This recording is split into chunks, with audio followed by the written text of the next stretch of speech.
Good evening. I call to order the regular meeting of the Lakewood City Council of October 10th, 2016. Will the clerk please call the roll? Paul? Here. Wickman? Here. Vincent? Here. Roybal? Here. Harrison? Here. Johnson? Here. Shakti? Here. Abel? Here. Coop? Here. Franks? Here. Gutwein? Here. You have a quorum. All right. Well, thank you all for coming out tonight. And we have some special guests from Cub Scout Den 166 who are going to lead us in the Pledge of Allegiance. And then we'll stay standing for a moment of silent prayer. So, sir. Color guard attention. Audience, please rise. Color guard, forward, march.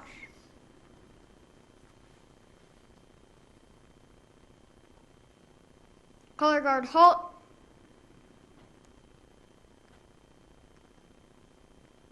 Hoist the flag of the United States of America. Scout salute. Please join me in the Pledge of Allegiance.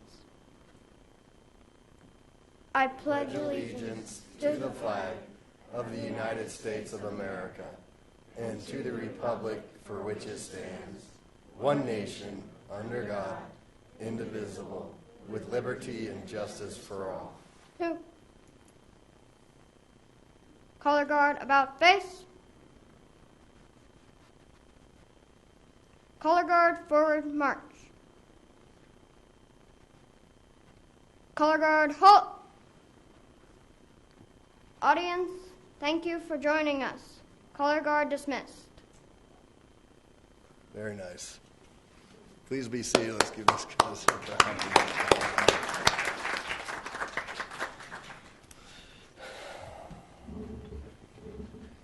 Well, thank you again for coming out. Very well done. That's the best we've had. So thank you, gentlemen. Best of luck to you. All right. Public comment tonight. Seems like a pretty tame group, so I'll skip the rules of public comment. Although I will remind folks that we do have a timing system, and it's a new timing system. So I'm not exactly 100% sure what it'll look like to you down there, but I think it's the same deal. A minute and a half, it'll look green, and then 30 seconds yellow, and at the end red, and we'll ask you to politely wrap up your comments. So first and only on our agenda, or on our sign-up list, but I think others might want to speak, is Mr. Bob Zockman.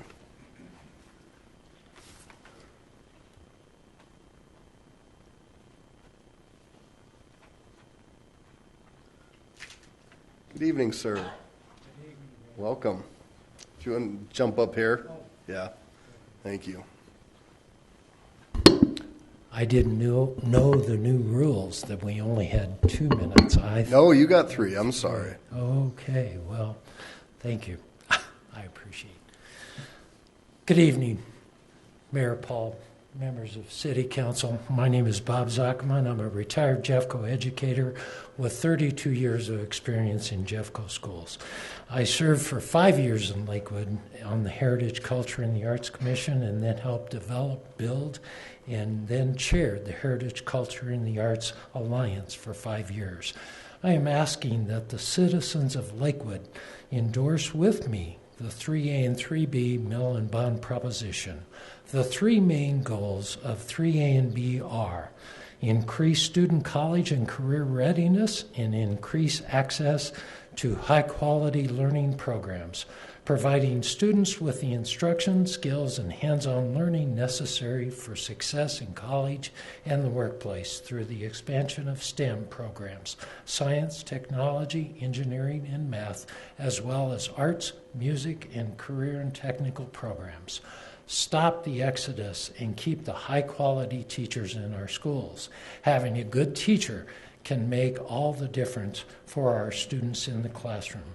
Jeffco is committed to educational excellence by attracting and retaining high-quality teachers through a transparent and competitive compensation system.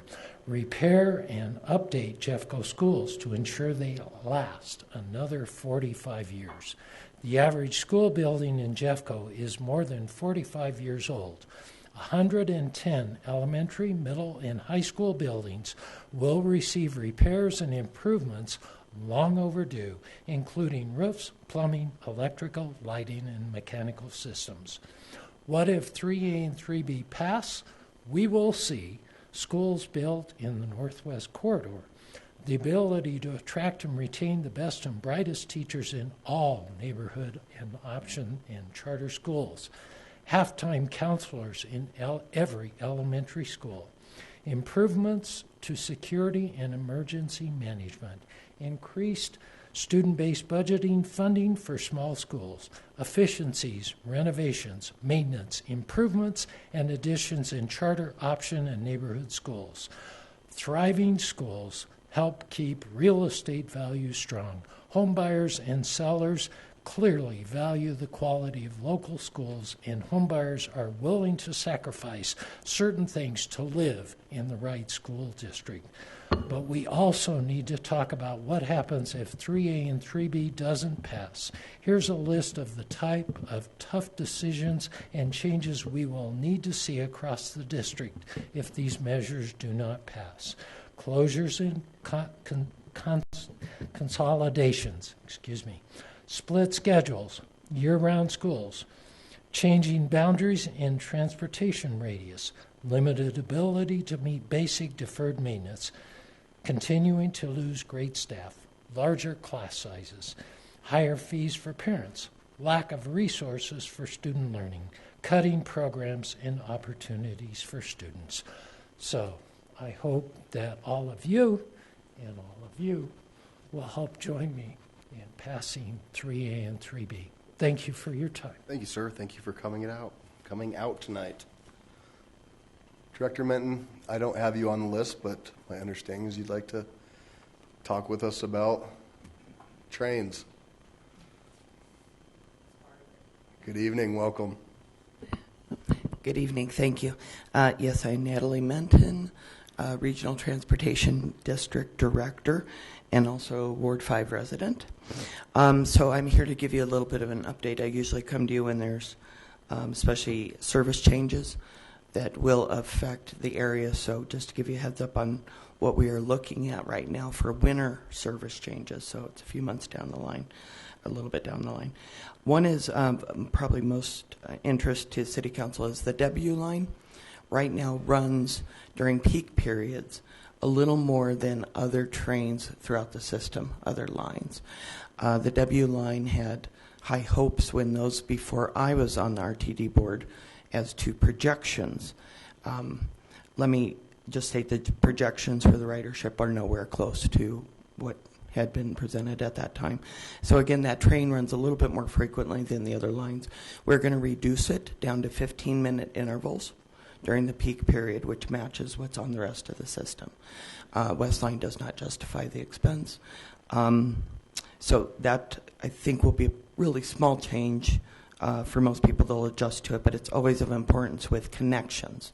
So even though we're reducing it to the 15, how do people make the connection? Because that's what the RTD system is about, as a lot of riders use more than one leg getting where they're going. So yes, we're talking about trains, but we're also talking about what the majority of people use on RTD, and that is the buses still. So 2/3 of our riders are using that, I believe, right around there. The other one is on the south side of Green Mountain. That's the 116L, which is proposed to be discontinued due to low ridership. What is to fill in for that is really two systems, or two routes that are already there, the Route 21 bus and the Green Mountain Call-In Ride. So hopefully it'll actually bump the numbers on the Green Mountain Call-In Ride, because we need some more riders using that to lower the subsidies.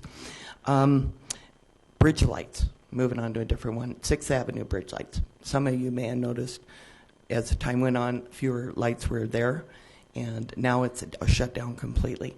The reason for that is the way the original design was, it's strung up, right? So when one of the bulbs goes out, we got to shut down part of the highway to go in and replace this thing. So that doesn't make sense. So what we're going to do is take, again, before my time, we're going to take those strung lights out. We're going to put them on the base. The lights will point up. Therefore, when they do go out, we don't have to shut down a lane. All right? So there may be some artistic value to the strung lights, but personally I can't justify shutting down the highway when we have one bulb go out. Just imagine your Christmas tree lights and what you'd have to deal with. So similar situation. The A-line, I don't know how I'm wrap it says. What does that mean? It's yellow, so I got 30 seconds. This is the new system. Okay. We're learning together. Okay. All right. So that's what it says, wrap. You're fine. Don't worry. Right. With the A-line, we obviously are having some challenges. Just a reminder, it is a different system. This is commuter rail, not the light rail. So that's why we see a difference, different electricity running the system. It's got some weird things that I would have never understood. It's got a dead zone where we have to coast through at a certain speed to make it through. The feds had put some regulations on us after the fast tracks had come in because of a big wreck out in California. So we have these challenges. The crossings are the big thing, and I'm sorry, I want to cover this real quick. I know I'm past my time. You're fine. Okay. With the crossings right now, why we have guards out there, and the PUC and especially Federal Railroad has said we've got some problems. The arms are coming down too soon and staying down too long. The concern is that after people get used to this until we fix the software glitch, people will be going through it around the arms, and then we're going to have a serious fatality. So the PUC and the Federal Railroad want us out there until we've resolved it. This could potentially affect the other lines which are supposed to open. The B line running and the gold line. They're all the same system. I'm giving you a heads up. Until we resolve this, we could be seeing some other things from this. That's all I know I'm over my time. But thank you. If there's any questions, go to rtd-denver.com. Down at the bottom is Board of Directors, and people can contact me with comments regarding any of these issues. Thank you. Thank you. My understanding, those lights were supposed to be 20-year light bulbs. Guess that didn't quite work. I'm not really sold on this, and I won't even go off on the art project that we have that we spent thousands of dollars on over it. The Fed Center station. I'm disappointed about staff, and they said, no, we're kind of still sold on it, but yeah, it's not. Well, it'd be nice to have the lights back on somehow on the bridge because it's a pretty cool bridge. It is. One last thing somebody mentioned, is that a safety concern with St. Anthony's and the helicopters? No, it is not at all part of that, so not an issue there. Thank you. Anybody else wish to speak for public comment? Seeing none, I will close. Oh, geez, I'm so sorry. Good evening, welcome. Thank you. Yes, welcome. Good evening, Mayor, and thank you very much for having me tonight. I'm a resident of the Lasley neighborhood, and just wanted to come tonight, and with the budgetary concerns this year, just wanted to put my 2 cents in support of the Lasley Park redevelopment, and just want to bring a voice of myself and a larger group that there's still a large demand to have that park redeveloped, and we would love to see that happen. I also had sent out a letter to the council and the mayor previously, just showing how that the neighborhood has responded to that very positively. They're very excited, still asking questions on any updates possible for that. And we appreciate the support of the Lakewood, the council, the mayor, and also the representatives on staff to help bring that to the point it is now, and hoping that with the support that we have to push that over the line into 2017 and make that happen. So just wanted to come here and just vocalize myself one more time and show support for that. So thank you very much. Thank you very much. Thanks for coming out and for your email as well. All right. Now that exhausts the folks who wished to speak. Mayor Pro Tem Johnson had a question related to RTD. So, please. Thank you.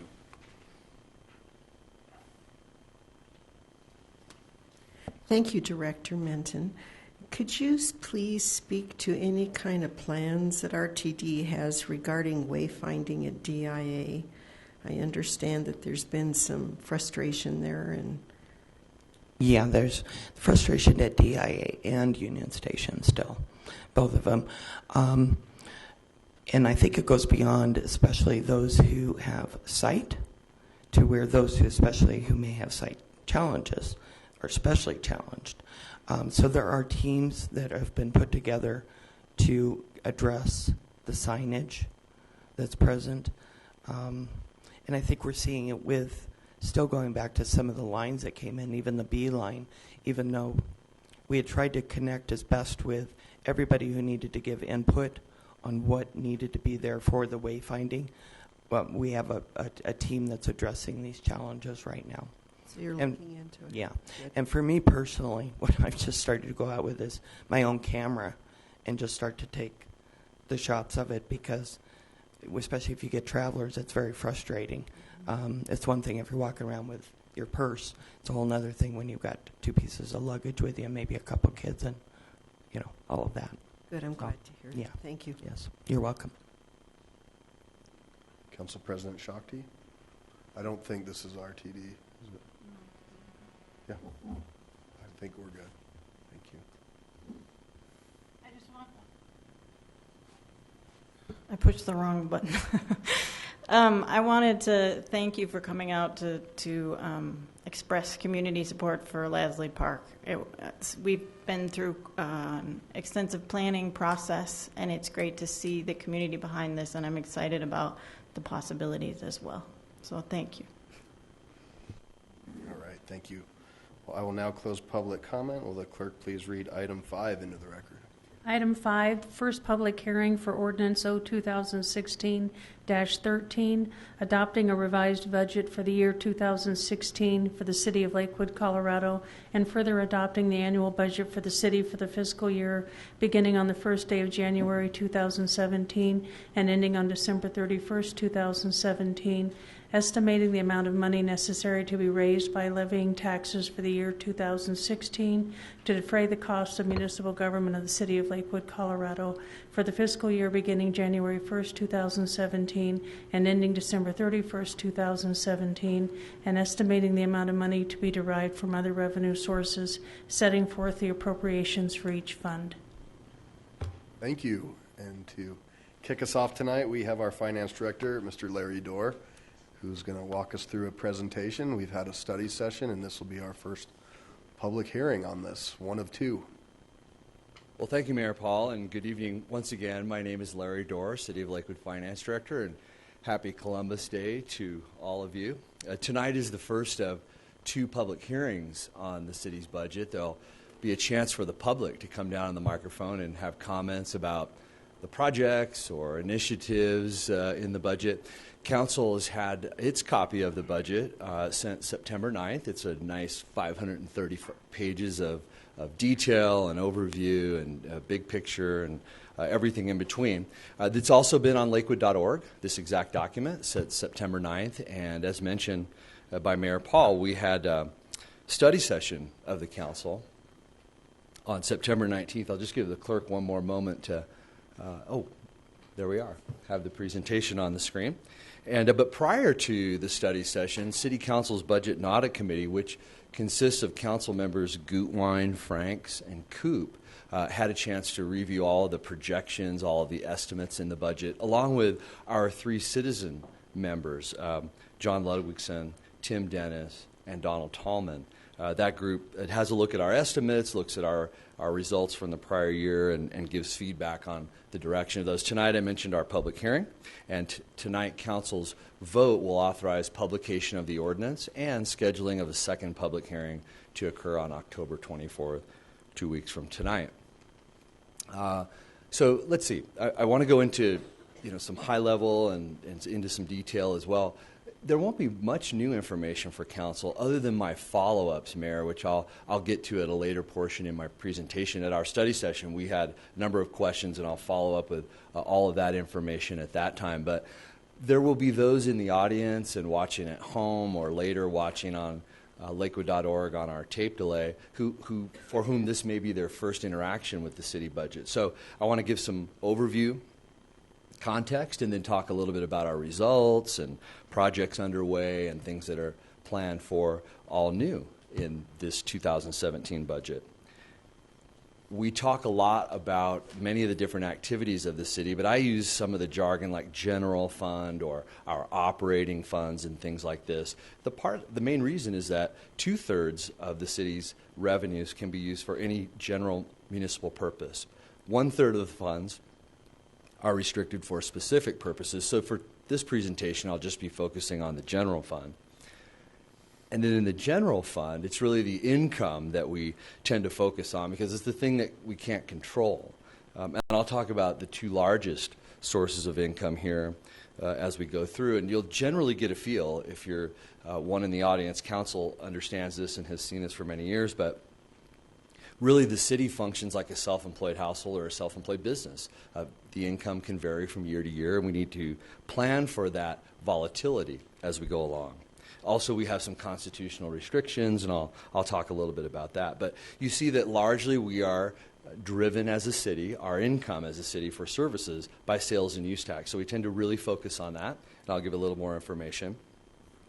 And our second largest source of income, property tax. Now, you do see charges for service there are slightly larger, but that's a variety of different income sources. And, of course, I always call to other. It's a large slice, but no one piece is greater than 2%. This makes up things like licenses and permits, fines, forfeits, tobacco tax, investment income, and things of that nature.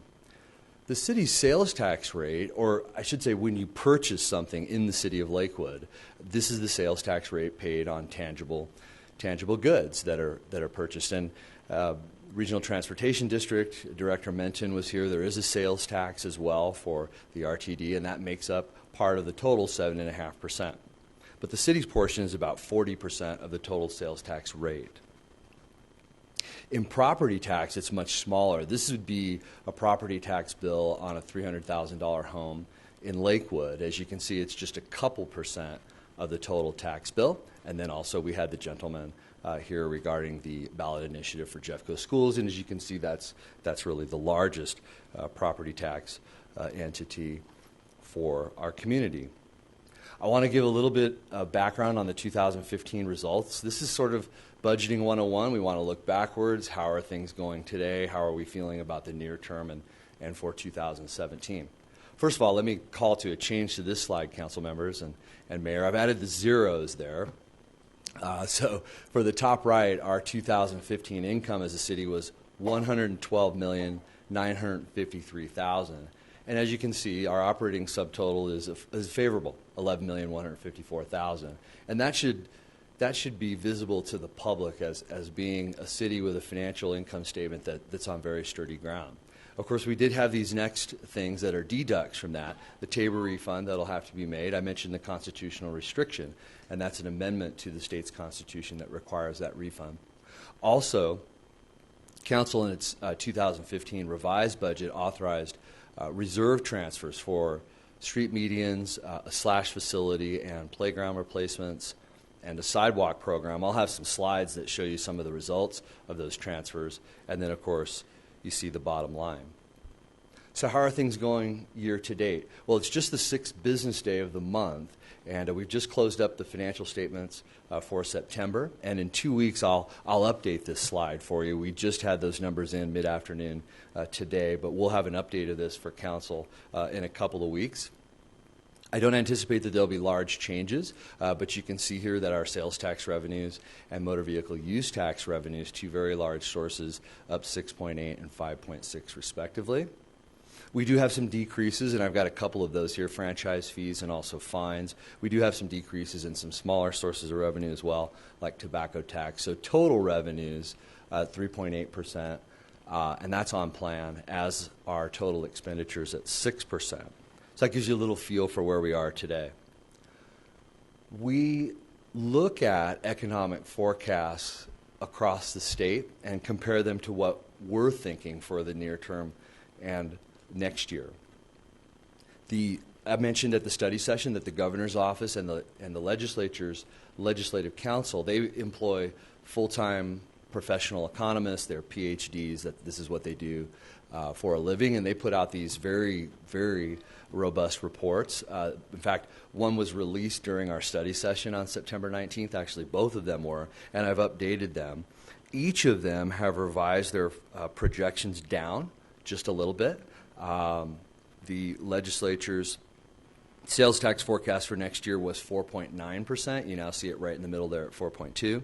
And the governor's office from 4.5 to 4.3, and you see that to the left. And then, of course, you see the projections for Lakewood. In addition to these forecasts, in addition to looking at how we're doing year to date, we also look around the Lakewood economy, and it's quite visible what's happening.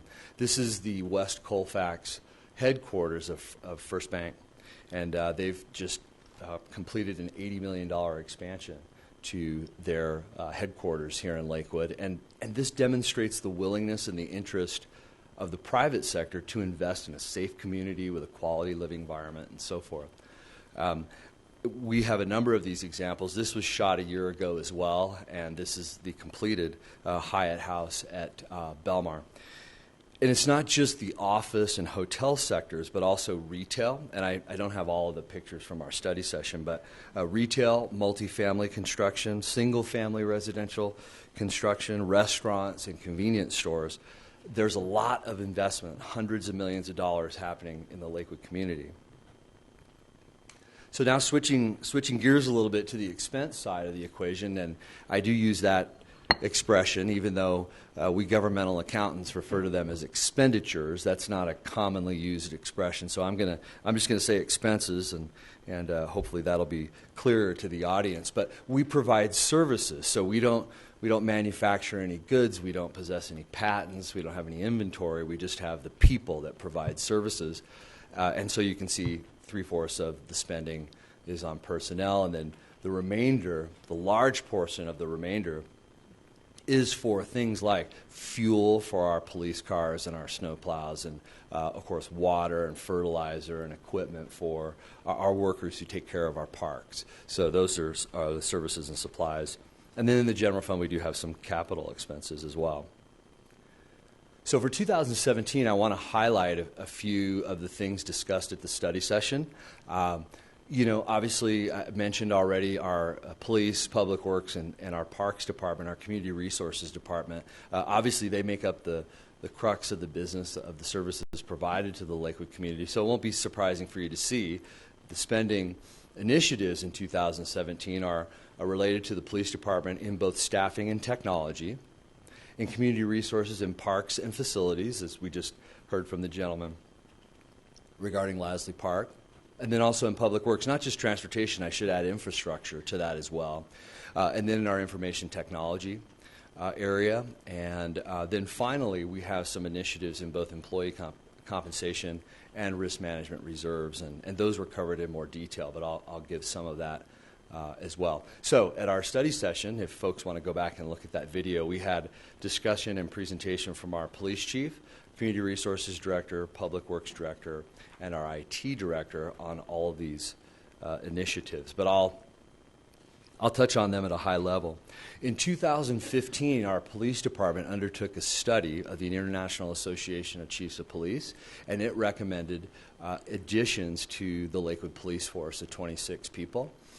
And the reason being it will allow for a preventative patrol and more community policing and so forth. And so in 2015, council authorized 8 additional police agents and 2 community service officers. And since then, we've had those agents hired in a couple of recruit classes, both in January and July of this year. We also hired and filled the community service officer positions earlier this year. So those initiatives directed last year by Mayor and Council are well underway. We do need to, and it's recommended to add, it's proposed in this budget, an additional 8 agents so that we can begin to get closer to that 26. However, allow our command staff and chief to analyze the impact of adding those additional agents. And Chief McCaskey talked a little bit about that at the study session. But what he also brought to light is the difficulty in recruitment and in hiring and in training our police agents.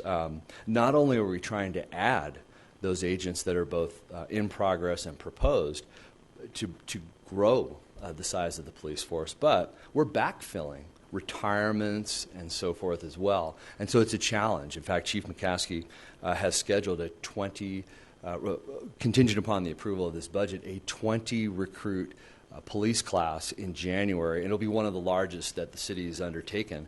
And it'll be a challenge for him to find 20 very highly qualified candidates to fill such a large police recruit academy.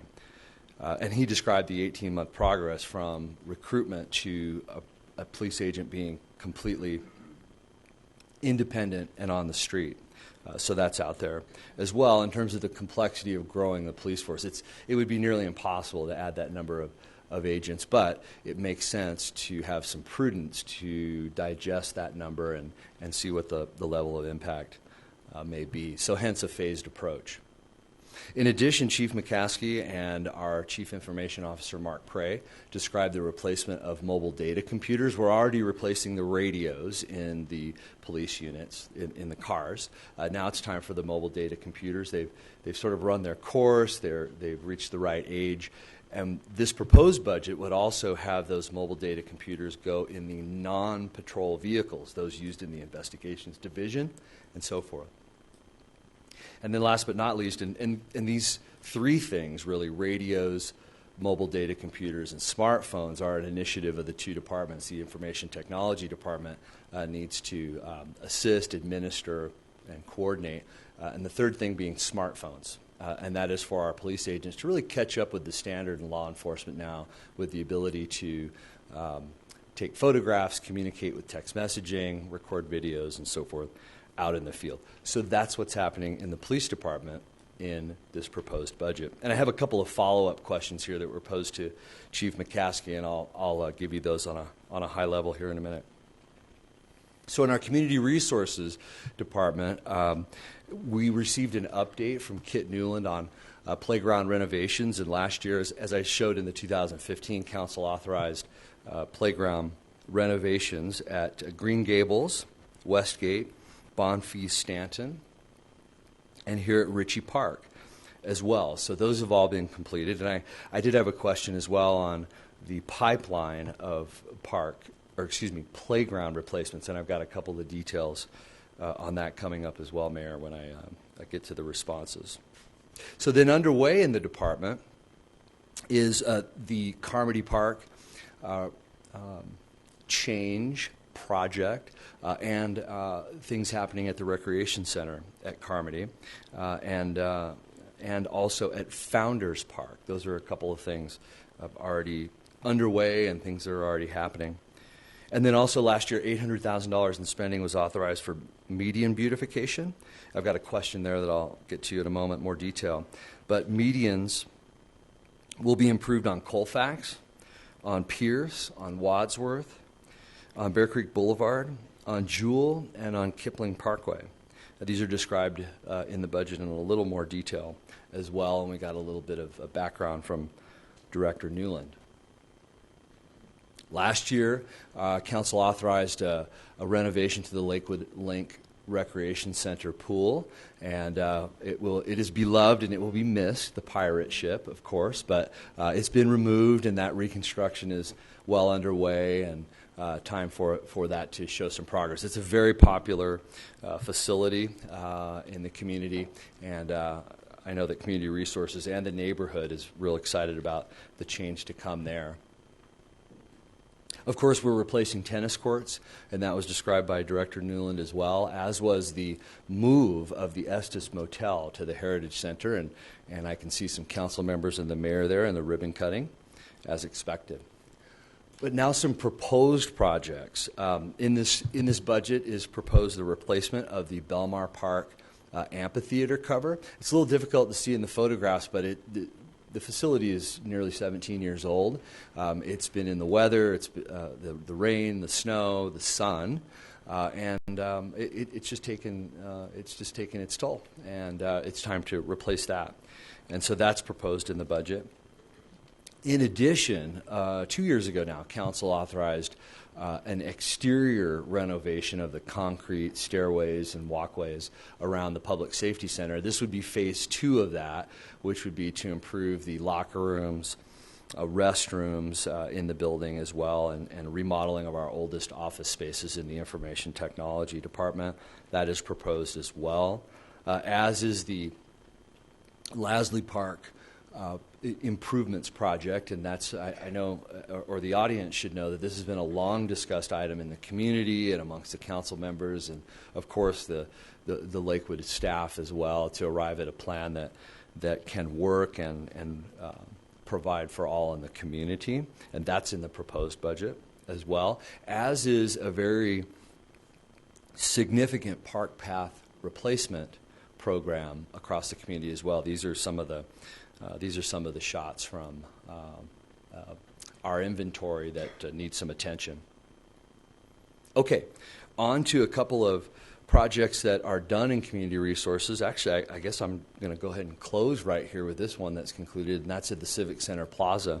You know, this was Council's vision, was to have a reconstructed Civic Center Plaza that could endure and be available for public engagement and public activities, and this was the recent event on Civic Center Plaza, and you can tell that it's pretty well attended and certainly enjoyed as well by the community. So that is complete as well.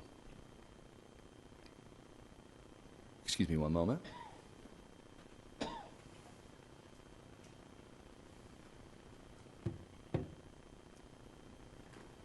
Next, we got an update from our Public Works Director, Jay Hutchison, on the projects completed, underway, and proposed in the budget, and I'll do those at a high level here. In Belmar Park, there was a stabilization project of Weir Gulch.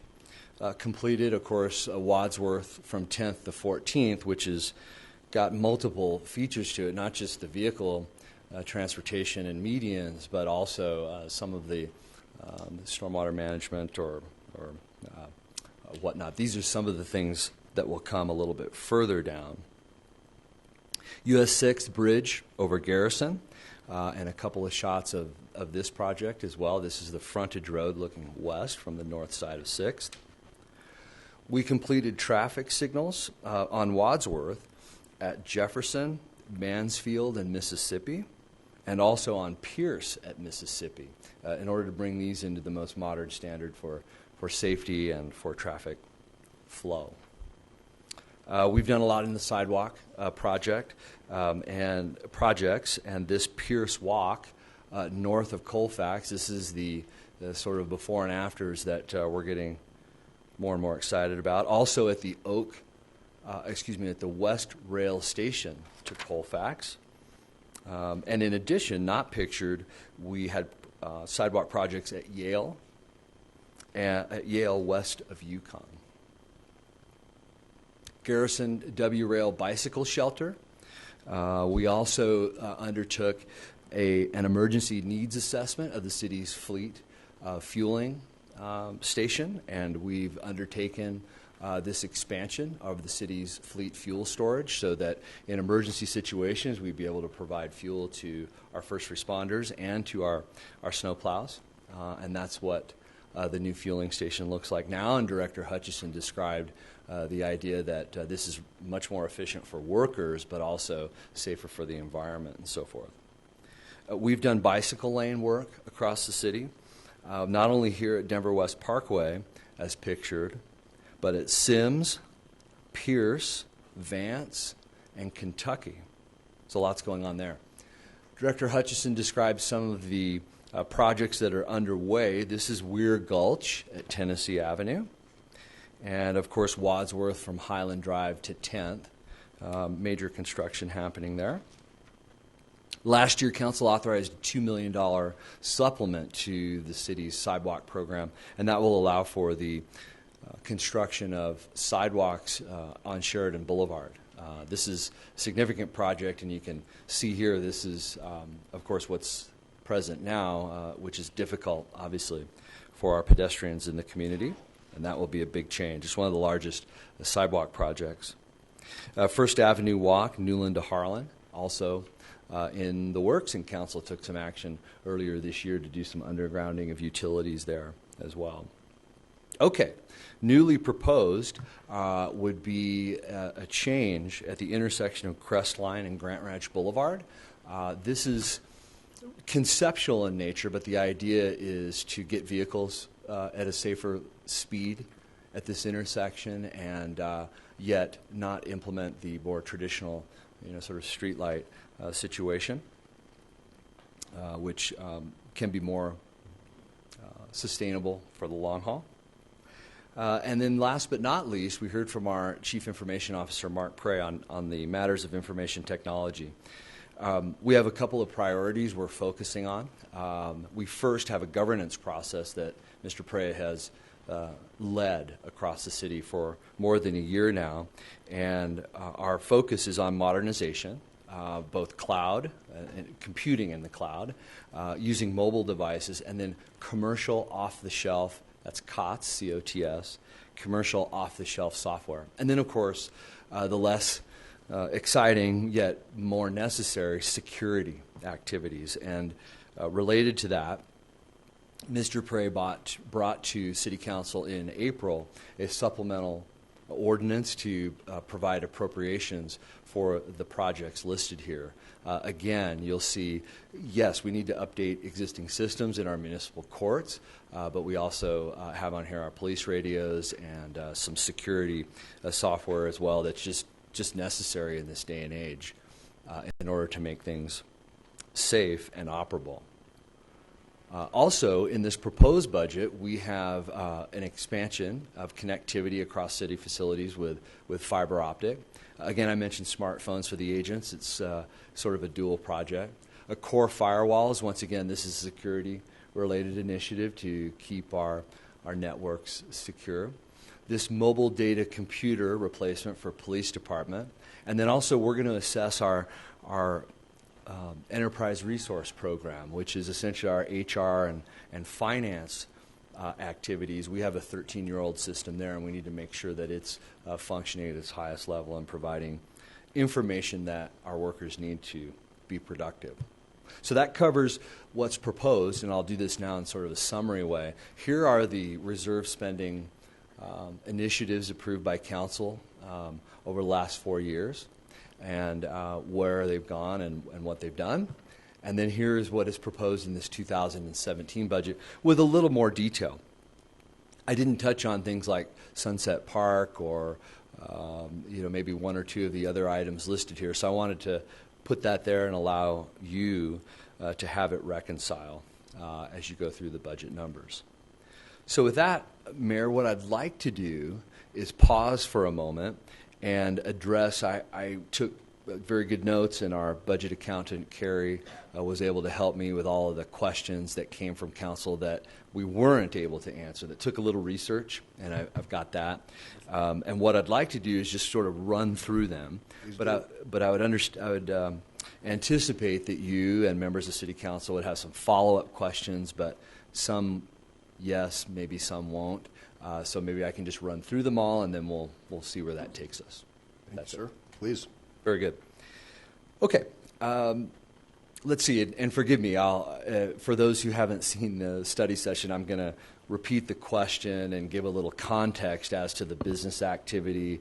It'll also refresh your memories as well, and then I'll give some detailed answers to the question. So this first one I had was regarding the Lakewood Park Tennis Center, and I was interested in this myself in terms of what the activities were, and so I dug into it just a little bit to better understand it. And Lakewood Park is at 150 South Kipling Parkway, and there are 8 tennis courts there, and the city has entered into an agreement with a concessionaire to provide the scheduling and so forth, all the activities and when things happen, when there are doubles, singles play, and instruction play, and all of those sorts of things. There's a concessionaire there. And the concessionaire is required to pay the city a percentage of its gross income beginning in the year 2020. I went ahead and read over the contract and kind of familiarized myself with that whole process. between now and 2020, the concessionaire is not responsible for paying a percentage of its income. However, they were required to contribute $50,000 toward the reconstruction of the tennis courts, and the city would reimburse the concessionaire for the balance, and that's what occurred. So those tennis courts have been replaced and reconstructed, and the concessionaire paid $132,000 for the reconstruction of those tennis courts, and the city reimbursed the concessionaire for all of the cost except for the $50,000. So I think the question was, should the city be collecting $50,000? And that was not the case. The way the contract reads is the city pays the concessionaire. It replaced the tennis courts, and that expenditure was budgeted for the city to reimburse the concessionaire for the amount that the city agreed to in the concessionaire agreement. I got to tell you, that took a little while for me to read through. It is an 8 or 9 page agreement, and one that calls for the concessionaire to manage and replace the entire courts, and then they will pay the city a percentage of gross revenue beginning in 2020.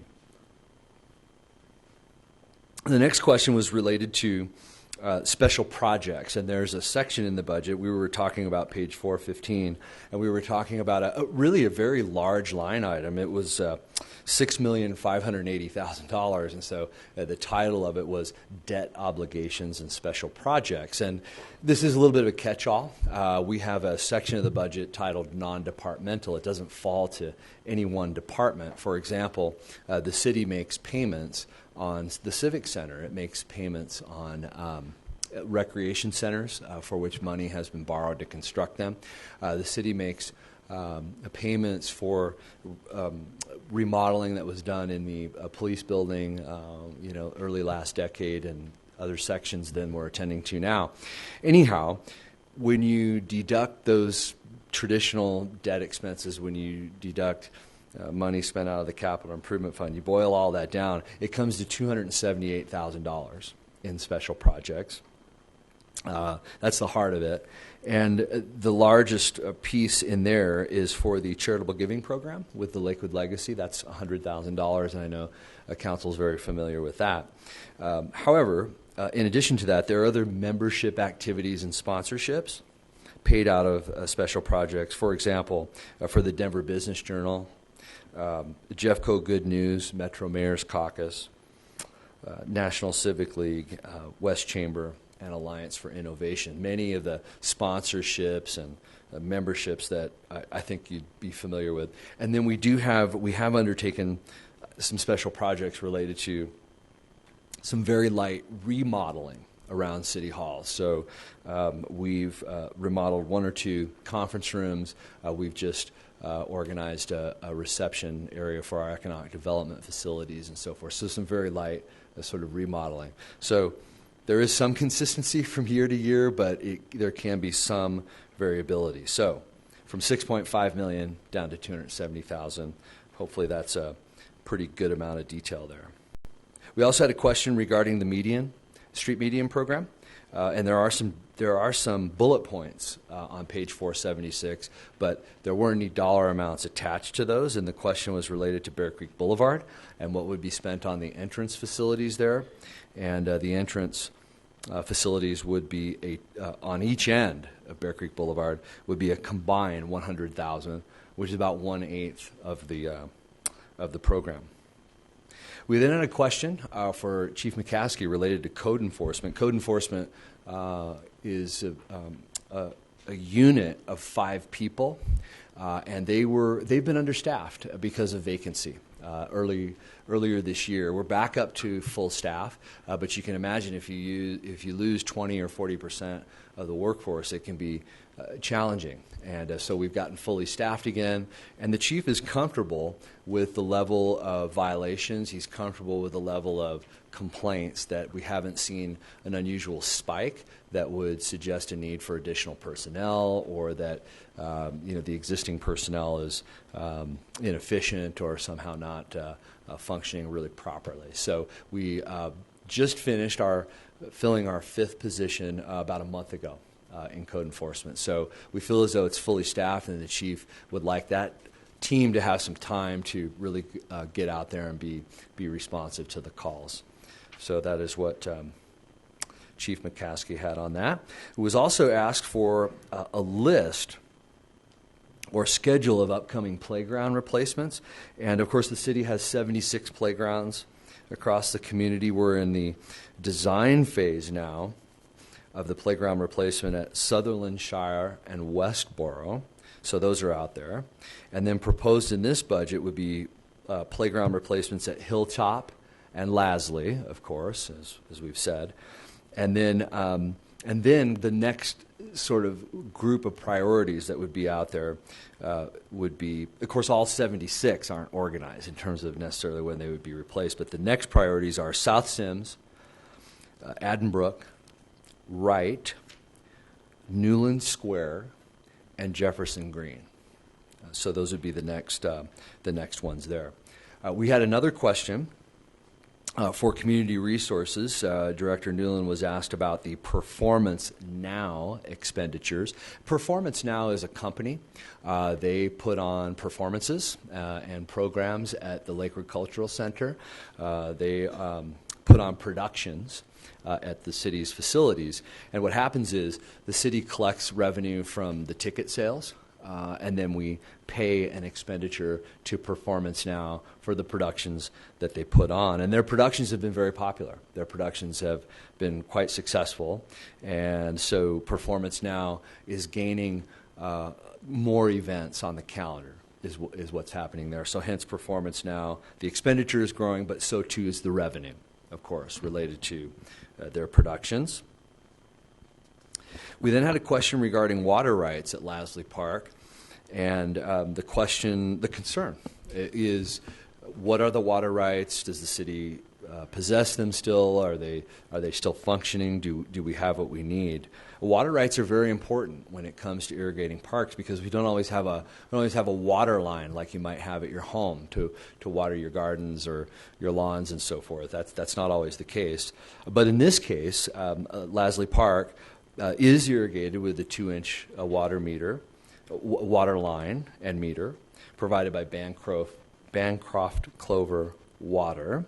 And the city also possesses the water rights that came as a part of the creation of Lasley Park.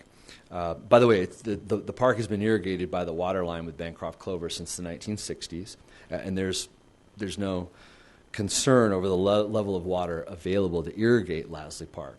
However, the city does possess for the community still the water rights, and those water rights can be used for other parks, such as Green Gables, Belmar, or Addenbrook Park. So the city still possesses those, and we're protecting those water rights, and we have them available not only for Lasley Park, but for other parks in the community, thankfully. So there's a little bit of a summary on that. We did have a detailed question regarding park improvements in the 50,000 and over pages. You know, I know that that's a real area of interest. They're way toward the back in like the 509, 510 type area. But the question was, we see a decrease of $330,000 from the original budget to the revised. And, you know, I should speak to that. A lot of what we've talked about tonight are things like police or fuel. Those things are very, very consistent, right? They're 7 days a week, every week, services provided to the community. But outside of the general fund or in those restricted funds, we tend to do a lot of projects, and you saw some examples of that. The thing about projects is that sometimes construction can be more complicated. The design phase takes a little longer than we anticipated, or sometimes the public engagement just takes longer. Sometimes there's just need for more community input before we can, get decisions done and get the right decision for the community. And so, unfortunately, sometimes these projects don't occur on a schedule that we propose in the budget. This is just a one chance shot to get the schedule right for very large projects. And so the timing is off in this particular instance, where projects take a little bit longer, or sometimes the staff might think we can obtain some sort of grant funding, or we're waiting on a grantor, or we might be partnering with another city, whatever the case may be, and sometimes those things just create some delays. So the funding goes back down, and then it needs to be reauthorized by council so we can proceed. So there's carryover is really what this amounts to, and that's what's going on with park improvement projects and the original revised budget, and then the proposed 2017 budget. Okay. We were also asked at the study session if staff could provide a list of requested sidewalk construction projects, and Director Hutchison compiled that. And just to emphasize, it's the requested sidewalk projects that are on this list, and we've put it on the website. So if you go to lakewood.org and go /budget, and you go to that page, you'll see a button that you can click for the budget in whole, all 500 pages. But then if you, right below that, we've put another little button, and Mr. Hutchison's 4 pages of projects will pop up, and they're listed, sort of by like street design. And we just got that out there just late this afternoon. So I hope that is now operational, and we've checked on that. So that should be there as well. That seemed better than just handing it out, and that way the public can see that as well. And I'm not gonna read from it here. You can have a look at that. The next question was related to the Car 25 trolley, and the question was, where is that in the budget, and where can we see that? And let me just give a little background for those in the audience that might be thinking, what is the Car 25 trolley? And it's trolley barn. And forgive me, there's so many things to remember. I have to just read from my notes quite a bit. I apologize for that, but I want to get it right. So the Denver and Intermountain Railroad operated a rail line and trolley system in the early 1900s. As you could guess, this is related to Lakewood heritage. Interurban car number 25 was built in 1911 and is owned by the city of Lakewood. It's fully restored and operational. The trolley is stored at the Denver Federal Center in a, may I call it a warehouse. It's quite larger than an ordinary shed. And the cost for that storage is $3,500 a year. And because of the amount of that expense, we don't have the level of detail in the budget to get down to $3,500. It's lumped together with other projects and services and office supplies and things like that in the Community Resources Department Administration Division. So that is where the Car 25 trolley barn and storage and so forth, I beg your pardon, trolley storage is budgeted. We were asked about the Lakewood Stormwater Management Utility and the ability to do local projects from general or capital funds outside of the utility. Mr. Cox, the Lakewood City Attorney, was asked to provide an opinion on that 3 weeks ago. And he's engaged other local and regional attorneys on the subject to begin building a legal opinion on that as it relates to restrictions under the state constitution and the Taxpayers' Bill of Rights as to whether or not local projects for stormwater management could be funded outside of the utility. So Mr. Cox is still working on a legal review on that. And fortunately, there aren't any immediate requests or needs or proposals in this 2017 budget. So it allows for him to be very thorough and diligent and consult with the experts that are in the know there. We did get a question regarding the city manager's budget message. It has a little bit of a different look this year. We've modernized it, but the question was related to typically the question was, in the past when I've looked at it, I've seen that there are references to the citizen survey, and I've looked back a number of years, and there aren't any references to the citizen survey for a couple reasons. One, we haven't performed a citizen survey in 3 years now, but because we've just gotten in the citizen survey, it's time for the city manager, the mayor, and council to review that survey and discuss with the community strategic initiatives and overall direction. And I would expect next year that we would make references to the citizen survey and council's review of it with the public and what areas of emphasis have come from the citizen survey that will then be budgetary items, and we will include that in the budget message going forward. One of the areas that can be confusing is that there are a lot of references to the core community values and what the needs of the community might be, and those things can tend to overlap just a little bit. Okay. A couple of things more, Mayor, and then I'd be just about ready to wrap it up with a couple of more slides, and then we can open it up for other questions. We did have a question in our 50,000 and over related to repairs for the Fox Hollow Golf Course for furnaces. And, we've had a retirement of a very senior manager in our Community Resources Department who oversaw our golf operations and regional parks. By the way, we've merged regional parks with our urban parks and created one overall parks division. And indeed, this should be charged to the golf fund. So we took a look at our budget documentation and went a little bit deeper because our golf course should be supporting itself as it always has. So we're going to get that cleaned up.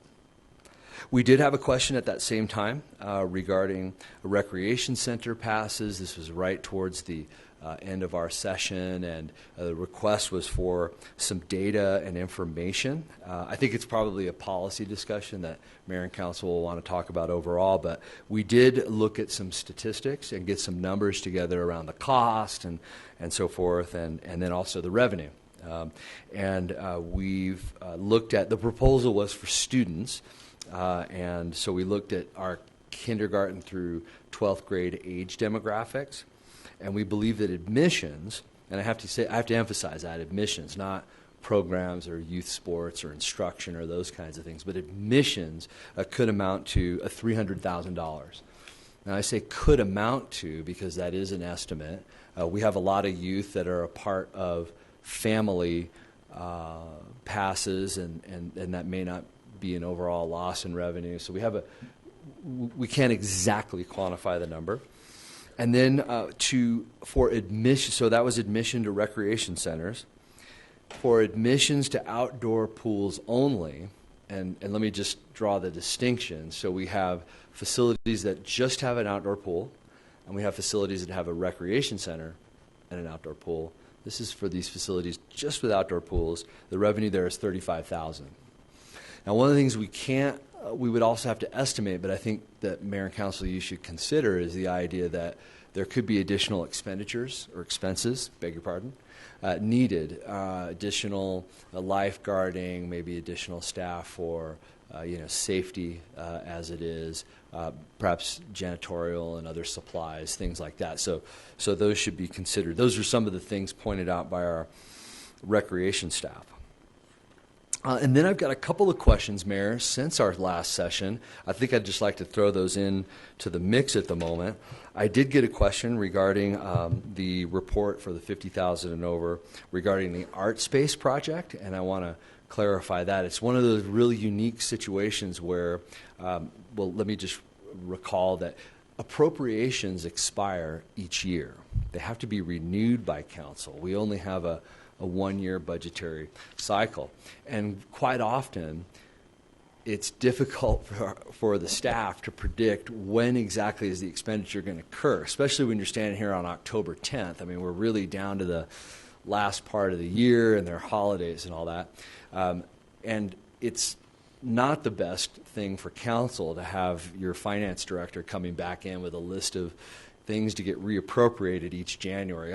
That takes up your time and attention, and it's just inefficient. So in this particular one, it's very clear. We have a very clear resolution and an agreement approved by council with Art Space that's $600,000. That's it. But there's a very good possibility that the rest of the expenditure could occur in mid-December or mid-January, and those things are difficult to predict. So that's the reason that that is listed as it is. And so I wanted to clear that up. And then last, I have a couple of questions regarding the expense for citizen engagement. And the first one was related to looking at Lakewood. And the question was, what is the amount of the cost or how much would be saved by eliminating one issue of Looking at Lakewood. Let me first describe that Looking at Lakewood is the city's newsletter. It goes to residences and to businesses. It goes to 78,600 addresses. We have an expense for printing, mail preparation, which is the listserv, the addresses, and postage, and the total is $17,800 per issue for Looking at Lakewood. It should be noted, I got some feedback here from our citizen engagement staff on the most recent survey, whereby it was noted 73% of respondents rated Looking at Lakewood as good or very good, and 79% said that they had used Looking at Lakewood frequently. So I've got those two stats along with it. And then the last question, Mayor, that I got, and then I'll wrap up my slides, was related to Spotlight on Lakewood, and that's a program on KLTV 8. And of course, if you live in Lakewood and you are a Comcast subscriber, we have about 30,000 households that are, then you can view KLTV 8 on your television, and you would be able to see Spotlight on Lakewood, which is programming that is produced by city staff on activities happening in Lakewood. Of course, you can then go to lakewood.org and view that, and then also the city has a channel on YouTube where the video can be reviewed, and it's been seen by a couple thousand viewers through those internet channels. We don't know how many people would be watching at home. It's impossible to know that, unfortunately. But again, about 30,000 subscribers. It's difficult to estimate, and there probably wouldn't be any savings because we have to provide programming and content on KLTV 8. And so if the staff wasn't producing Spotlight on Lakewood, it would need to produce other content for KLTV 8. And so I can't necessarily say that there would be any savings there. We would still be providing programming. Okay. I think those are the questions that I've had thus far. Let me go back to my final few slides, Mayor, to kind of wrap up, and then I'll be available for questions. First, I want to just reflect for you, Mayor and Council, and also the public in summary format, sort of what's been happening in the city. And you see growth. You see growth throughout, both in revenues, and then, of course, the expenses include all of those, not just the operating activities, but they include the reserve uses that I described. It includes all of those projects and initiatives are clumped together here. And then it shows you the city's projected ending reserves and then Tabor refund activities there, sort of in summary format. I always like to report to council sort of the legal requirements of the budget. We have a deadline in the charter for the city manager to present the budget. We've met that. We've met the balanced budget test and so forth. And now the last thing is to have the budget adopted by November 1st, and we're on schedule for that. We'll have a second public hearing and a vote of the city council in a couple of weeks, as I mentioned. So with that, I'll close up. I just want to repeat, I've said before, but for those who may be watching the first time, everything that we do, everything that is planned for and proposed in this budget is connected to council's core community values. And I mentioned earlier, businesses are investing hundreds of millions of dollars in the Lakewood community because of these core community values. When we run checks for accounts payable in the accounting department, when we respond to code enforcement violations, they're all connected to these core community values. And with that, I want to give thanks. If you have a look at page 3 in our budget, we have 17 leaders across this organization that are the budget coordinators, and they work really hard to compile and describe all of the data. And each of them work with not just other department heads, but other division managers and frontline staff to really make the budget what it is. And we will be presenting for the 17th year the City of Lakewood's budget to the Government Finance Officers Association for this Distinguished Budget Presentation Award. It's because of their hard work, and I want to give thanks to all of those good people for all of their diligence and attention to the process. So with that, Mayor, I think I'll sit down. I'm just going to put the dates back up, and be happy to respond to any questions. Thank you, sir. Nicely done. I appreciate the follow-up to all the questions were asked as well. It's very helpful. So before I go into council questions and comments, I'm going to open the public hearing on the budget, and nobody has signed up to speak. Anybody in chambers wish to speak? Seeing none, I'll close the public comment, and again, you'll be able to join us on October 24th to comment again. And there were a couple follow-ups that I needed to seek some help from council on. One had to do with, we did have an ACIC request or presentation with a recommendation last week to deal with some recycling in the parks. And I know that we've piloted 20 parks currently, and I want to make sure, I'm seeing 4 parks. Okay, so four parks now with an addition of 16 as we go forward. So there was an ask to have all of this done in full force before the budget, and I wanted to just clarify with this council that we want to go forward with the 4 now and the 16 as we go, and not, make sure we get to know what's going on, how to do it, what parks we need it, and what parks not to. Is there a consensus on that? Okay, all right. So we'll just go forward with what we're doing. There's also a great question about fireworks, and I did see that on the ACIC agenda that they are working on that, and we hope to see, I see Ms. Duffy shaking her head, we hope to see that recommendation come forward, which will then allow us to have that conversation about an appropriation down the road. Is that okay with the group? All right. And then... And this is going to need a little bit more discussion, so I'm going to leave it to Councilor Abel. Do you want to maybe go through questions on all of what Larry had first before we talk about the rec centers, or do you want to go right into the rec centers? No, I'd like to talk about it now. Okay. The $335,000 includes estimates of increased use. It doesn't allow, as Larry mentioned, some families now have park passes. It does not allow for that. Those have not been subtracted from the total. So it's my understanding that $335,000 is the outside number. I'd like to observe that over the next couple of years at least, we're not going to be asking for a Tabor exemption. We will be looking at giving $4 million, maybe more, maybe a few less bucks back in Tabor refunds. Taking in $335,000 in less in fees for recreation centers lessens our Tabor overage by that exact amount. So it would be, for the next 2 years at least, a walk. Whatever we lose in fees, and it's not really a loss in fees.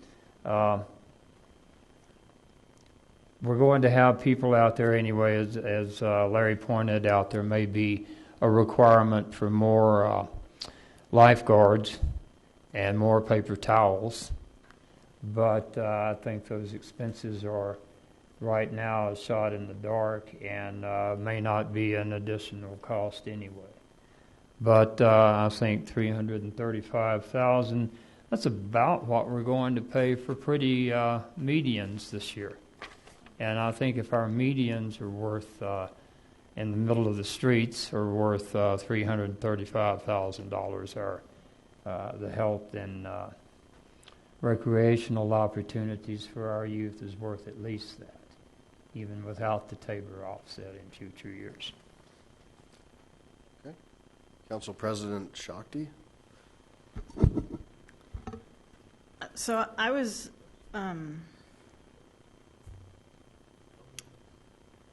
I think that $335,000 invested in our kids totally makes sense.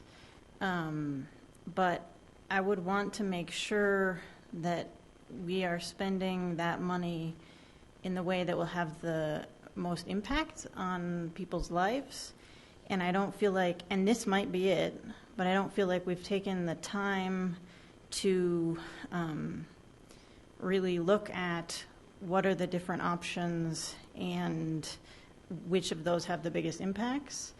And so I think either some kind of study session or there's an update to the master plan coming up this fall for community resources that will be an opportunity to look at where can we really have the most impact with our dollars. Councilor Gutwein?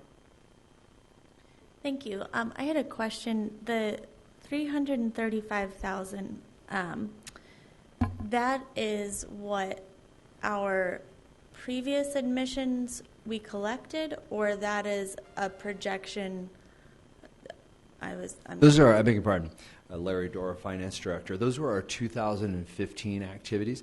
Okay. I also, just quickly looking at my notes, I didn't mention that this would not impact, and it's not related to any of the scholarship activities or grant activities that are already underway. Those are in place presently and are a function of this discussion as well, that we do have, again, scholarship and grant opportunities for youths that cannot afford admissions and so forth. So thank you. And those are the 2015 stats. Okay, thank you. So that gives us a picture of what kind of admissions costs we would be losing, essentially.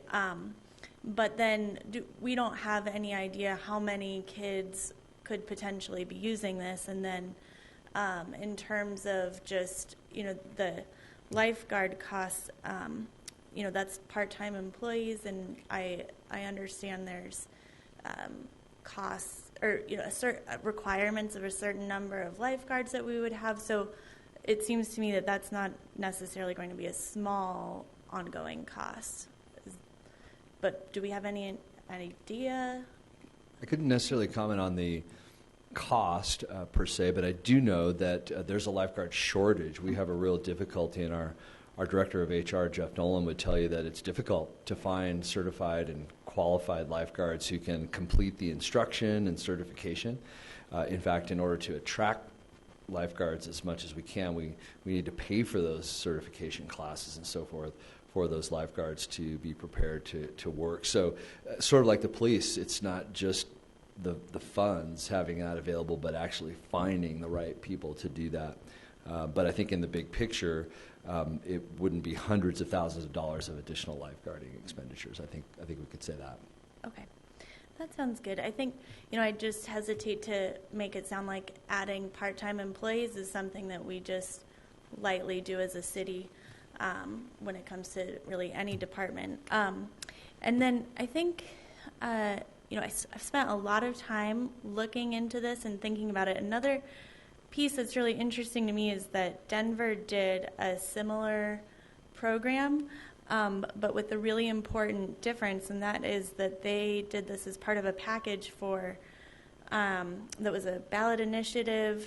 It included $68 million per year in additional revenue coming into the city, and this was passed by the citizens.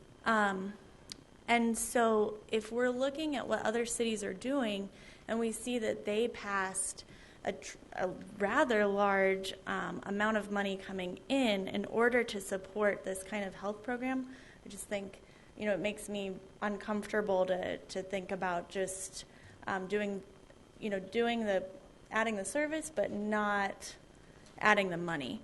And then, of course, kind of on the big picture, I am thrilled that we're talking about healthy kids.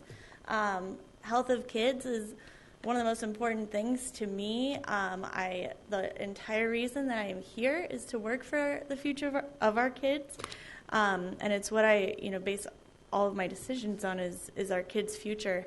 And so I agree with what Shakti said. I think that if we are going to do something to help improve the health of our kids, I want to know that the program is actually going to help improve the health of our kids. Do we have any gaps in services? Are we, would playgrounds be a better way to spend this money? Do we want, is it young kids? Is it high school kids? Is it everyone in the middle? And just really make a targeted investment so that we know we are actually going to help our kids by doing something like this. And I agree that the Community Resources Master Plan is the exact kind of plan that we should be making, and this is the kind of conversation we should have before we make an investment of this nature. Thank you. All right, I have Councilor Harrison and then Roy Ball. I just had a couple of questions about this same comment. Larry, when you were talking there, or maybe it was Charlie that said it, talked something about the Tabor refund. If this $335,000 or whatever number we choose, could that come directly from the refund? Is it a way to apply some of the dollars that will be refunded through the Tabor refund so that all kids in Lakewood could have a free day or whatever? Sure. Let's see. Well, a council's ordinance would authorize a reduction in the city's property tax for our current refund. I think the idea that Mr. Abel describes is that if in 2017, if this change were authorized for 2017, and during 2017, the city once again exceeded the limit, it would exceed the limit by a smaller amount, by the amount that is foregone in revenue from these recreation passes. So, no, it wouldn't be the thing to grant these passes as a function of the refund. It would be decreasing future revenue, as Mr. Abel describes, in the coming year. Okay, thank you. That helps a little bit. And then I'm going to direct this question to Councilor Abel. Had you given thought on the $335,000 that you were talking, how that specifically would be? Is it just daily passes? Is it an annual membership? What are because the devil's in the details. And that would be my concern about just giving a number at this point, approval. Because have you given thought to all that? I have. I've done a lot of homework on this. For instance, the directly answer your question, the $335,000 is access. It is not special programs. It is not reduced by the amounts of scholarships and other special programs that Larry was talking about. So it would be significantly less because of that if those other programs are continued. If we don't need the other programs by issuing a special access-only pass, then we would save some money that way. Denver is not spending $68 million on Healthy Kids passes. Stick to the question. They are. Thank you. The question was from Councilor Harrison. I thought you gave me the floor. I gave you the floor to answer the question, please. Whatever. Thank you. I'll come back to you, though, and you can address that. Ms. Harrison? Okay. Councilor Roybal and then Councilor Abel. I think Councilor Abel answered a lot of my questions. I would like to encourage council to take a close look at this and let's have a discussion. Let's look at something positive. I'd like to look at a positive, healthy community, a safe community for our kids, and some place to go for them to be able to exercise after school. I think that would be something good that we can do. Now, getting back to the details, I'm not sure, but what I would recommend is let's ask staff to take a look at it and see what are possibilities, and then they can report back to us. Councilor Abel, then Mayor Pro Tem Johnson. Okay. I've heard that counselors want to know how this rates among other possibilities for making our kids healthier. I've heard no other possibilities from the mouths of those counselors.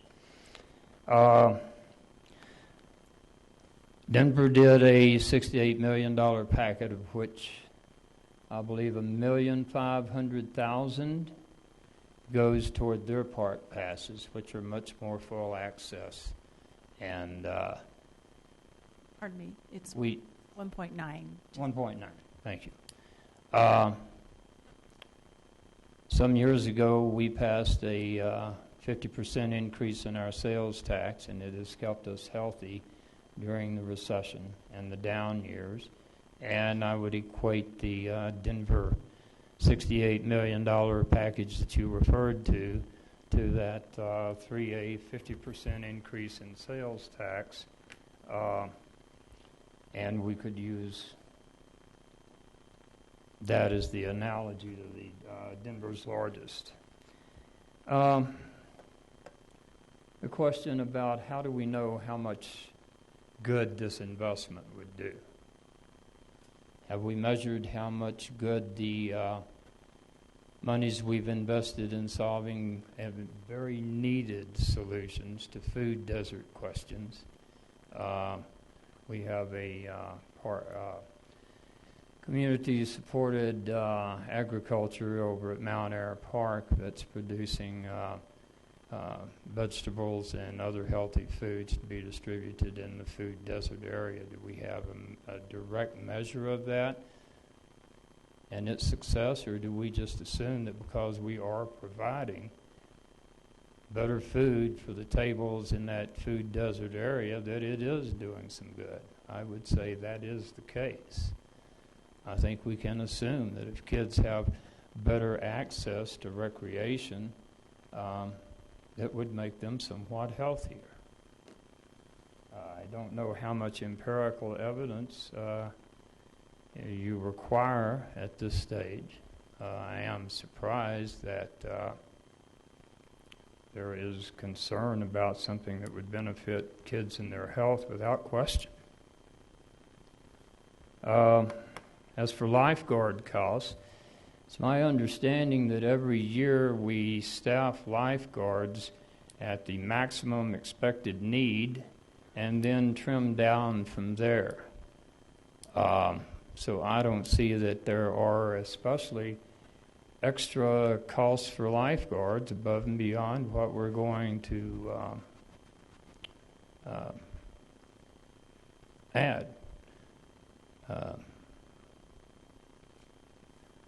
So some of these questions seem disingenuous at best, but I'll be happy to respond to other questions as they come up. Okay, Mayor Pro Tem Johnson. Thank you, Mayor. Councilman Abel, I think you're on to something, really. You mentioned swimming passes, is that right, as part of this package? Okay.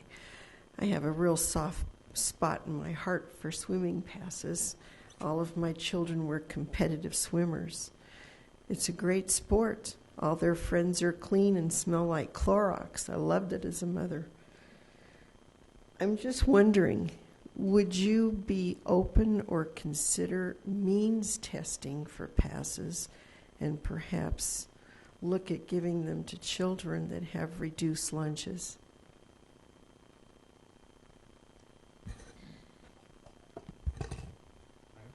Certainly. I would consider it. I don't think we're going to have an enormous rush to get these passes. They will be out there and available. How many youngsters take advantage of them is a figure we don't yet know. In fact, we were hoping to get some usage figures from Denver to see if there was an increase. Were you able to find those out, Ms. Hodgson? Find out about those? Thank you. Actually, staff did make calls. Ed made contact with the staff at Denver, and frankly, they don't keep good data. So we are unable to present to you measurements from when they started, I believe, in 2012 or 2013. to now. So we don't have any data from them, except to say there were definitely crowds, and it did really attract what they were hoping to attract, and that is kids in the pools and on the dry side at the rec centers.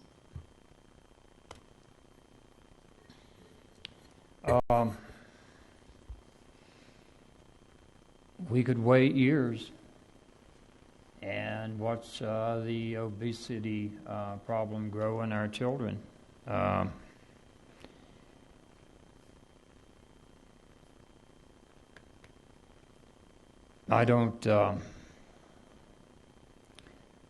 can't imagine why we would say no when we spend money, much more money for less deserving causes on a regular basis.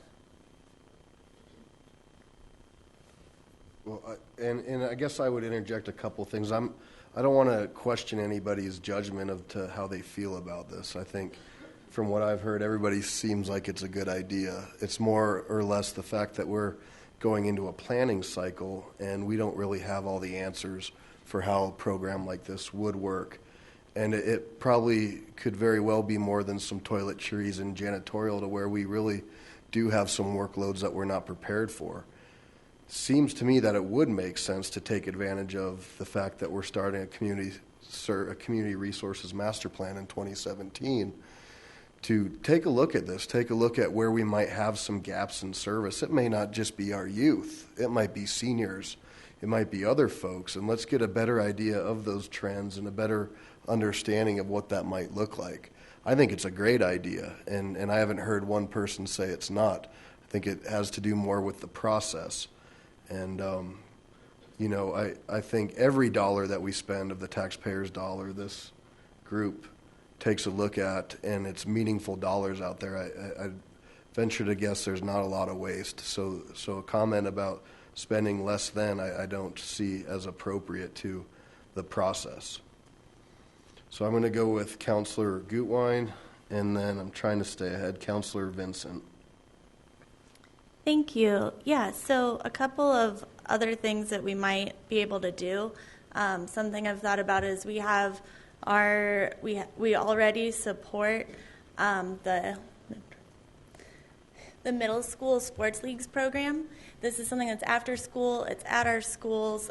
Does that need to be expanded? Can we offer that at the elementary schools? Then they get the social action as well. They get to be a part of a team. They are actively engaged. Does that increase our health? Do we want more tennis courts? Do the bike lanes and safe routes to school? There's tons of research that shows that kids that walk to school do better in school when we get there. And now that we don't have a lot of kids going to neighborhood schools, they could be, that might be a better way to improve overall health. Let's see here. And then I think that Mayor Paul brought up something else that's really important to me, is that when we talk about walkability and bikeability, these things affect the entire community's health.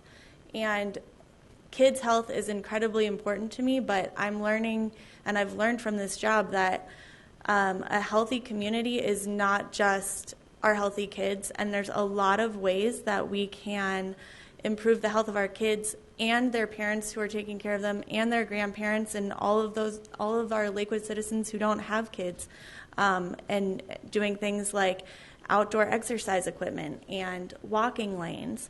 And then, we also have the community resource plan, which I have here. There's 2 huge documents that highlight, are there gaps?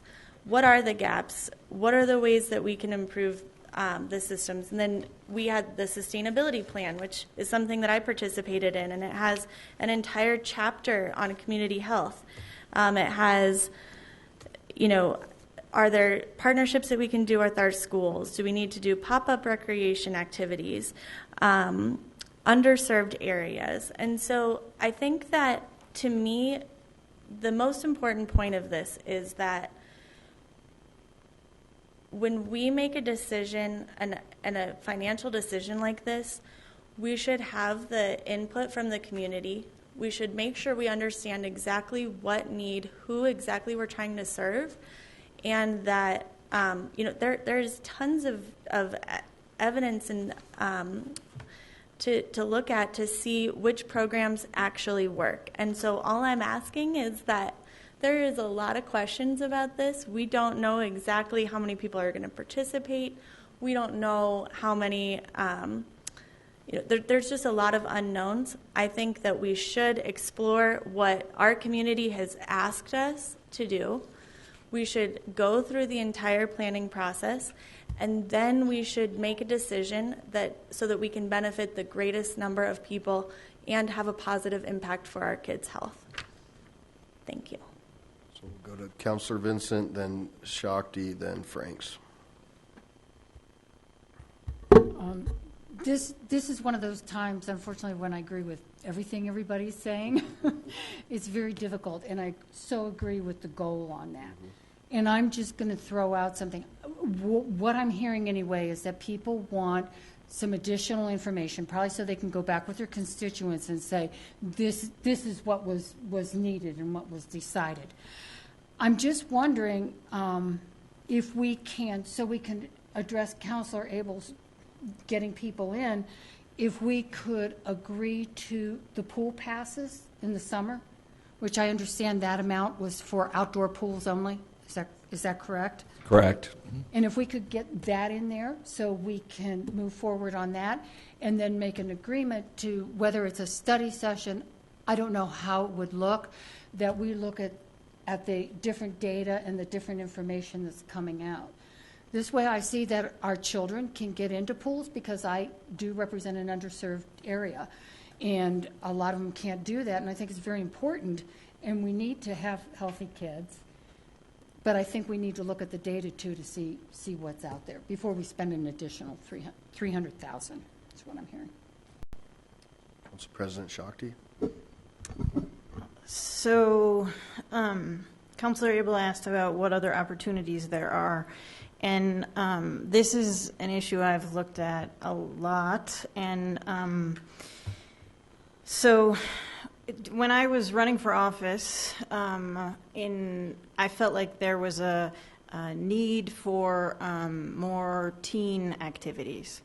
And after I started on council, we were able to hire an additional youth coordinator. We did a couple of things, and the Boys and Girls Club did a couple of things. So we have an additional after-school program. We have an additional summer program in a targeted neighborhood.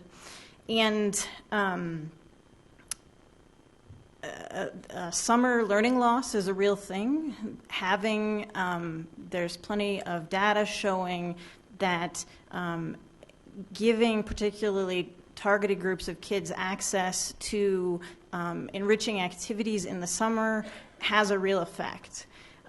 So we also saw the Boys and Girls Club did a teen program. So mostly they serve younger kids. They did a program where they focused on teens. They had them come together and do enriching group activities. And they were over-enrolled. There was a huge interest from Ward 3. So there are a lot of ways to serve our kids, to meet their needs, even doing more than we're doing now, and we totally need to think about that. But I don't think we should be flippant about this decision about how we spend money. And the other thing I would say is that, just like Councilor Gutwein was saying, we're looking at different populations. So as we were talking about before, seniors aren't all getting rides to the doctor, and they pay a fee to take those rides. So when we're making the decision about whether families who have money who could pay for this are going to be covering their own expenses, we need to think about what other needs there are in the community. Councilor Franks. Thanks, Mayor Paul. Just a couple of points. I wanted to first say I was appreciative when it was expanded beyond the children. I get a lot of feedback from my constituents who say we're always focused on the children, and not that we don't need to be, but we do have an aging population. And so I was glad to hear it was spoken about as kind of expanding it maybe more broadly. But also we do have a financial responsibility to make sure that we are first taking care of core needs and core services. So I'm like everyone else. I think that there's some really good points in here, but I'm a bit torn. And I would be more leaning towards, number one, gathering more information, and also I'm a big proponent of pilot programs to see what works, what the demand is. It really helps you plan. It helps you position those services without a very large commitment, and you reduce your risk. So as a project manager, I'm always looking for, can I pilot something? Can I test it out? Can I get some good data? Can I then take that data back to my constituents and show the value that we had good outcomes with the money, where we achieve those improvements we were looking for. So that's all I had. So I'm gonna pose a question to Councilor Abel, and then I have Councilor Harrison as well after Councilor Abel. So there's been two suggestions. One is to take a look at the pools for the summer, and either doing a free or $1 days. I think our splash parks are $1, aren't they, for the kiddos? Yes, Surfside is $1. Okay. So the only other two outdoor pools that we run are Morse Park Pool on 20th and Carr and Glennon Heights in the Glennon Heights community. Sorry, I don't know the address. Thanks. So I guess my question is, would you be willing to take a look at doing something like that this summer, then continuing this conversation with the 2017 Community Resources Master Plan? I have a few things I'll respond to. Your question and the one about the pools, certainly if we include the indoor pools and make it year-round. Kids don't need exercise just in the summer. Summer enrichment programs are usually enrichment for the mind, not the body. And we're talking about exercise, not keeping kids busy during the summer. Again, I'd be willing to do pools, but all pools. We won in, Councilwoman Gutwein called for more input and then held up a sustainability survey or plan that was based on input. It was based on 250 replies to 5 surveys. That's 50 per survey. We have a senior program, do we not, that allows senior citizens to use our recreational facilities. To what extent? To what extent? So yes, Yes. we have a pricing structure that is reduced for both the youth, which to us is ages 3 to 17, and for seniors, age 62 and plus. Okay. I'd like to ask the 11 members here, how many of us do not have access to these recreation centers for free? And our families? All of us. I believe all city staff gets the same benefit. The last time I checked, it was some years ago, but Jefferson County open space employees, Jefferson County commissioners, elected officials from Jefferson County cities all had free passes to our park and rec facilities. Is that still the case? No, that isn't the case any longer. So that's been updated. So as it relates to our city employees, they do have access to our recreation centers, and that's admission to the centers. That isn't the program. So they can use the programs that are paid for through basic admission. I know that's complicated, but when you come to a rec center, there's a package of programs you can take advantage of for the cost of admission. Then there are other programs that you pay separately for, and those programs aren't available to the employees at no cost. We're talking about basic admission. That's right. And the kids' passes as well, not to special program. That's right. The conversation is about just admission programs. Thank you. Mm-hmm. I'll give up mine for some kid. So there's the answer. If we can make it all pools, and I am at the mercy of 10 other people on this.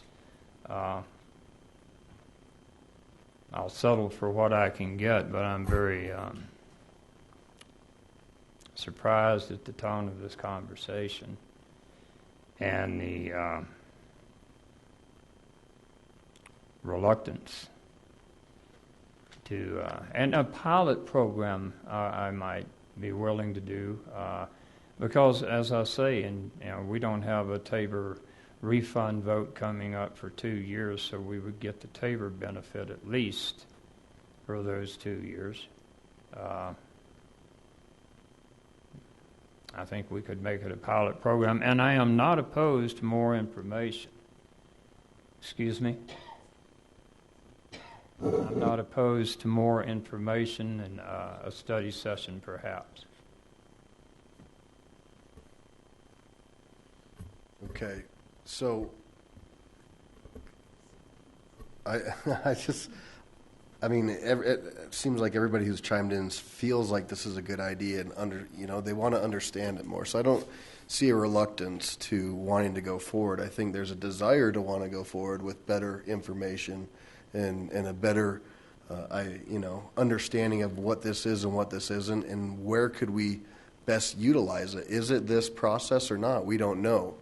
So I'd like to move us towards some sort of decision, because we have the rest of the budget to discuss tonight, and I don't think I've heard one person say they don't want to continue this conversation. So I'd like to get us to that point if we could. I still have 4 folks who'd like to speak. So I'm going to go to Councilor Harrison, Roybal, and then Mayor Pro Tem Johnson, and Councilor Gutwein. Thank you, Mr. Mayor. What I would like to suggest is this project as a pilot project might be absolutely perfect for ACIC to look at. And here's why I'm thinking this, Charlie, is they can look at other cities and see what they've done, and then they can come back, and we can, in the middle of, as soon as they can, we could ask them to fast track this particular idea. And then what they could do is they could come back and give us some information, what the rest of us are asking. We can do an appropriation in the middle of the summer if they come back with good information. This budget is for now, but if the information, because I'm hearing lots of positives, I don't think you're getting any no's. All you're getting is we need structure around this. I would be supporting this. It's the devil in the details. That's what's my problem, is I like the idea of making sure kids can swim and exercise. You've got my support there. What you don't have my support on right now is the details of how to make it work. And I'm not sure that I'm ready to ask staff to implement something really quickly until we have a better idea of a structure of how to make it work. Councilor Roybal? Oh. Okay. Councilor Harrison took a little bit of my speech, but Councilor Abel, I really support you on this. It's a great idea moving forward. The kids are, it's all about the kids. And your idea is having a pool pass over during the winter months. Let's say on the holidays when they're off 2 weeks, they can, they get cabin fever. They can go to the rec center, do some swimming, do some exercise, do whatever they do at the rec center. During the summer months, again, they can go to different pools, go in there, and it's a healthy thing for them. We know where they're at, and they're at the pools. They're not getting in trouble. And I think that's a positive feedback. So, yes, I do support you. What I would like to see maybe is staff or somebody come in and say, okay, maybe we can ask staff to draft up a preliminary budget and what they would like to see or what they can handle at this time to progress forward. And I think that's what we're all looking at is finances. The bottom line is dollars and cents. And, Mr. Dorr is pretty good at that. I believe he is. I think he can come up with some rough numbers and rough ideas of how many kids would participate. And I think he's a pretty good, he knows how to figure out the numbers of how many kids are going to be utilizing. So I would like to suggest that we ask our Director of Financing to take a look at that and see if he can get us some preliminary numbers or budgets or anything that we can to move forward on this. Mayor Pro Tem Johnson. Thank you, Mayor. Councilman Abel, I support you. I don't. Is it appropriate to make a motion to take this to a study session so we can at least get something going? Because we're kind of going in a circle here.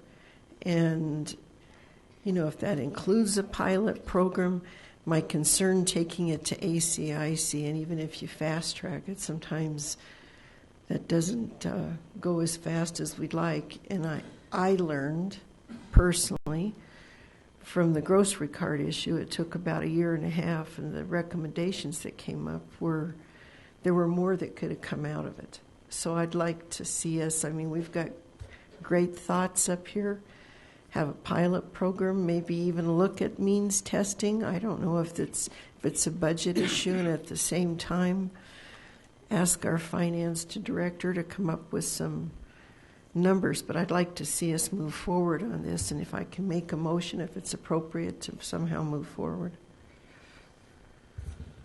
So, if I might try to let me ask a question, Ms. Hodson. Our next hearing is October 24th. Mm-hmm. Would it be possible to have a rough estimate of at least the pool portion for maybe the holidays and the summer at our swimming pools? So with Christmas break, spring break's tough. I guess you could go off Jefferson County's spring break. Thank you. There's a few ways that we can look at this. First of all, you don't need to make a decision on this tonight. You can still go forward with the budget, even final approval on the 24th, and this is always something that you can do. So there isn't a real urgency just for tonight. As I was listening to your conversation, there are some ways that we can look at this. I think we have a study session scheduled to talk about youth programs and activities, and I believe that's in November. So I think it's early November. I want to say it's the 7th. So that would be a nice time to have a broad, holistic look at least the youth population in our city. And as you all were visiting, I thought of another way to do a pilot program. As I have visited with Councilor Abel in preparation for this conversation, we talked about how would these passes be distributed to the students, and the answer is, or the suggestion was, through the schools, through the public schools, the charter schools, homeschooling, in every way that we can. And I thought, a way to pilot this might be to select a point of time, maybe 2 weeks or 4 weeks, that we can still do these passes, and we get some really good data in terms of what that use might be. So it's a pilot. It would be administered kind of in a minor way that we had visited about, and we would get some good data from that. So that might be an idea that you can think about.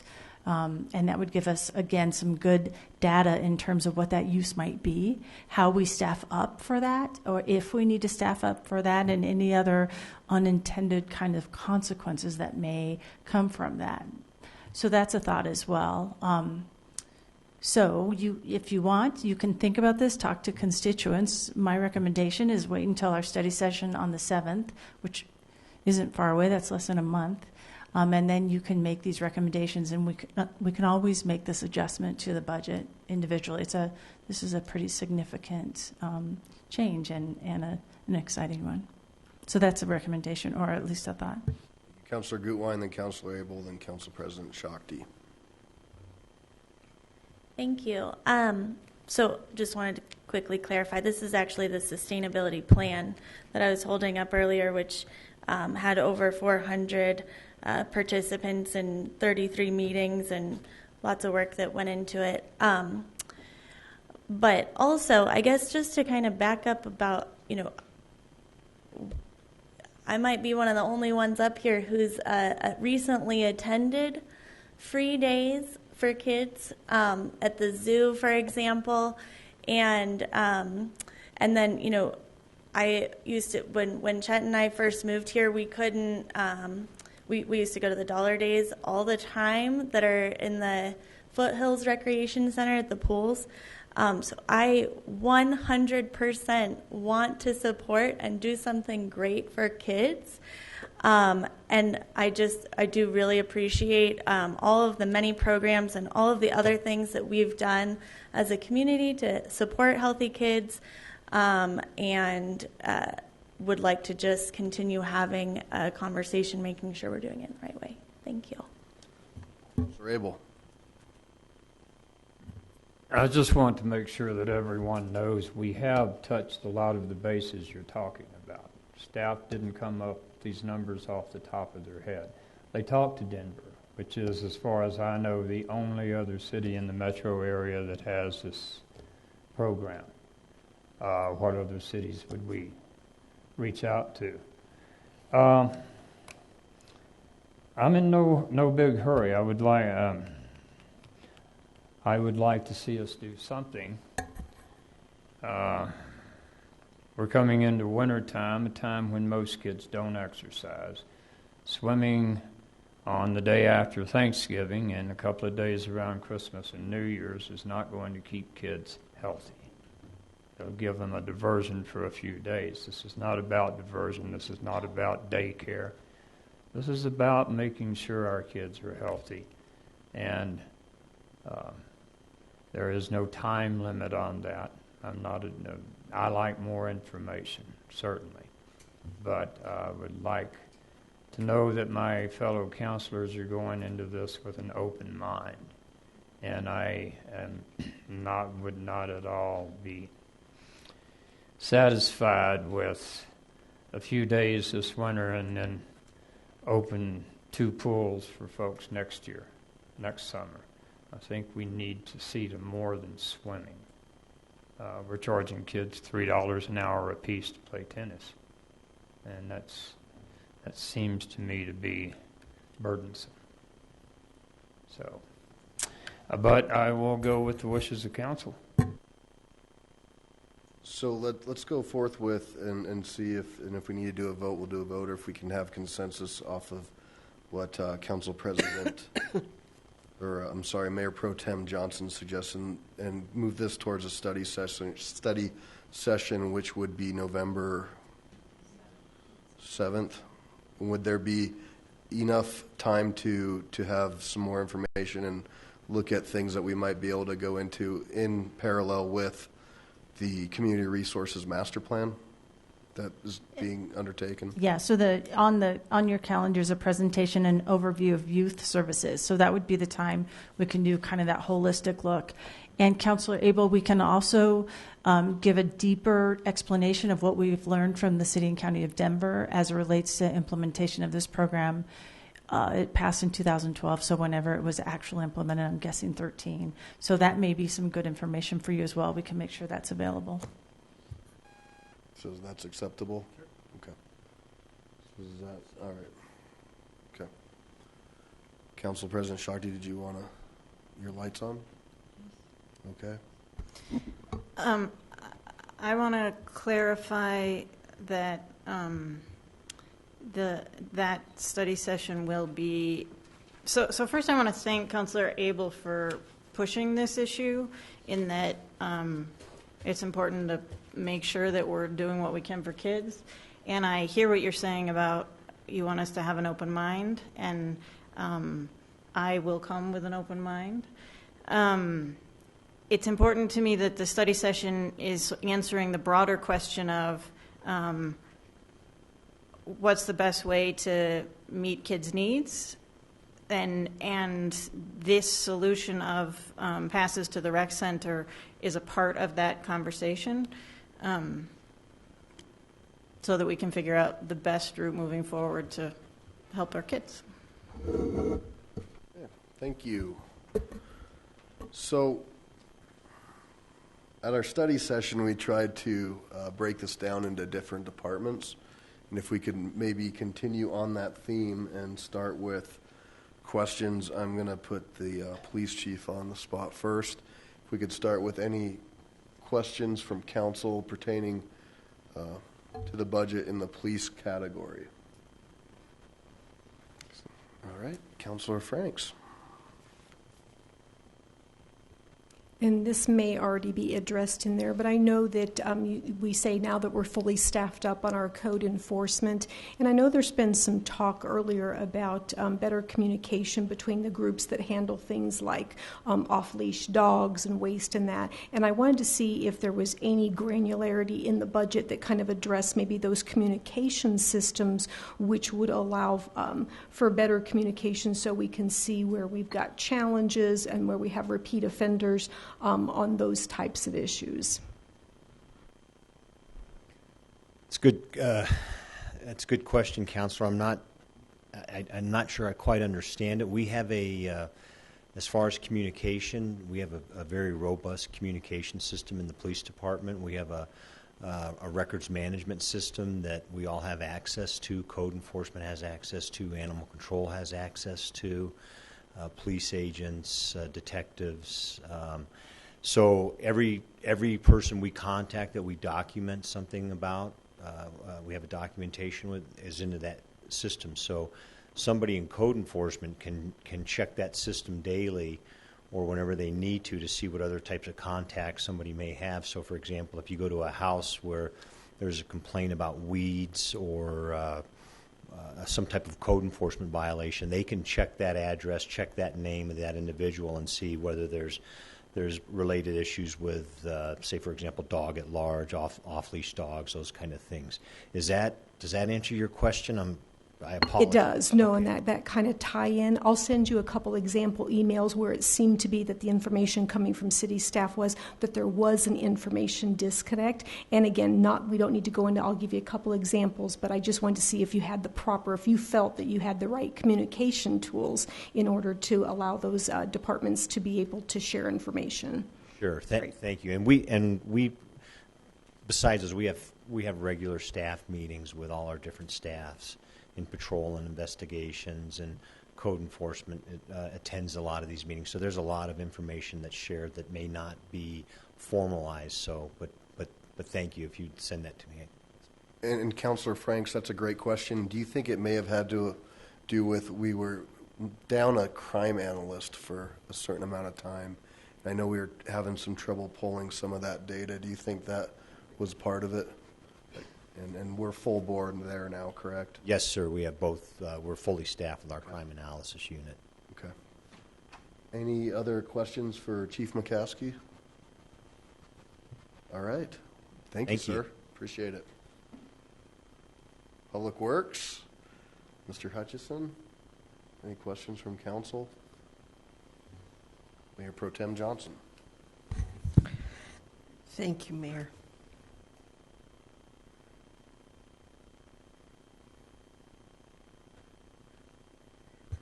I mentioned this to Kathy and also to Larry, and I think I probably should have told you about it, Jay. We've got some language in the budget that is talking about eminent domain type issues regarding North Dry Gulch. Is it possible to add language that only after extensive community input? That would be a normal process. I don't remember what the precise language is that's in the document, but that is our normal process. We've initiated contact with every property owner already. We've met with very nearly all of them at least once. We've had multiple contacts with several, and that will continue through the design process, any acquisition that's necessary, and certainly through the construction process as well. That's routine with every project. It wouldn't be just with the North Dry Gulch project. It's just part of the process. That's reassuring. I think it would be helpful to have the language in the budget because there still is a lot of angst, and at least to have that language there helps to allay some of those frustrations that people have. I don't see a downside to it, is what I'm saying. Even though it's our process, if we still say it in words, this this budget is really a public policy document, and it's a directive of the way that we're going to go forward. So having language like that, I guess I just don't see a downside. And I'm not objecting. The clarification question I would have for the council is would that language only be added to that particular project or to any project where there might be acquisitions? And that would be some guidance that would be helpful. Probably be appropriate to have it in all circumstances. However, in the North Dry Gulch, the language is specific and has the wording of eminent domain. And since it's already listed in there like that, I'd like to ask council to support this. There's a lot at stake for a lot of people north of Colfax. And they just need to be reassured that the way that we're going about things is honest and wholesome. Yeah. I'd appreciate your support on this, council. So, Councilor Roybal. Thank you, Mayor. You know, Councilor Johnson has a very good point. We need to be very sensitive, cognizant to how we approach our citizens. And I think this is another way of saying, hey, we understand we're doing everything we can on our part, meet us a little bit of the way. But as long as we express and let them know that eminent domain is not the first thing on our agenda, it's the last thing. That's the last result that we have. And if we emphasize and ask them if we can work through it, I think we'll see a lot of positiveness. So I would just like to chime in. I think that Adrian Stanchu presented to us that I think over 90% of the time we're able to negotiate the property sale. And this is, like it or not, a fundamental function of government. And I have great faith and trust in our staff that we go and do it to the letter of the law. And there's not a heavy-handedness that we want to have take place. I can think of one time we even went above and beyond to reimburse a business owner whose land was taken by RTD and actually relocated them with a business relocation package. So this is a budget document. That is land acquisitions. That's something that's few and far between, and I think the language as is suitable and acceptable for me and for the city of Lakewood. So with that, I will, though, ask if folks would like to direct staff to do that and have that language added throughout the budget document on any situation where there's eminent domain. Right now, I'm particularly concerned about North Dry Gulch. There's, as you know, Jay, there's been a lot of frustration there. I don't know if it says it in the other place. I didn't read it in other areas as much as I did in North Dry. I don't see a downside to adding language that we are going to do this after extensive community input. That to me just seems very reassuring and shows that we are doing things in a way that this is a document, Mayor, that is going to take us forward. It's a public policy document. It's a directive. And there's no downside to putting language in. And I would question one thing about that, though, is the potential use of eminent domain. It's not a public process. It's not something that it's a negotiation of real property between the city, and it could be a potential taking that does come to the city council, and that's the final public process part of that. So it's already prescribed, and just because I'm not sure what that language, what extra protection that would give. I've had the opportunity to speak with some folks on North Dry Gulch who have been very happy with the city's outreach, and it's not perfect, but we aren't even close to being to where we need to be. So again, I wouldn't support that. Councilor Coop? I'd like to ask Mayor Pro Tem Johnson, do you have a page number where that is? I don't. I should have had it before I came. Maybe, Jay, do you know right where it is? The North Dry Gulch project is mentioned on page 496. Let me look and see if it might be in another location as well.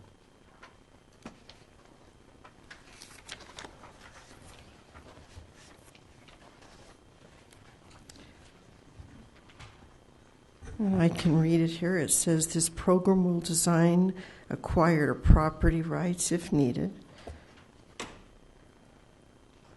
But there's also language, I believe, that talks about eminent domain, and I should have had that.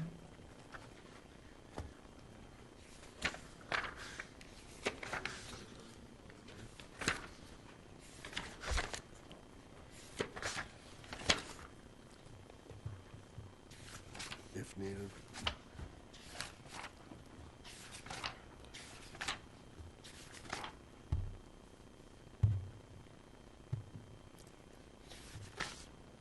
I don't find another location where that project's spoken about. Okay. So maybe, Mayor Pro Tem, while you're looking, Councilor Franks, you have a question? No, it was more of a comment. I'm concerned if we have a special exception. I'm more comfortable with something that's broad, not that I know what the broad thing is, but I'm less comfortable with a specific, because then you get into the favoritism where folks can call that out. And I'm opening up the electronic version. I'll do a keyword search here. So okay. And Councilor Harrison? I was just going to suggest that maybe a footnote explaining the eminent domain process might be a better way of handling it.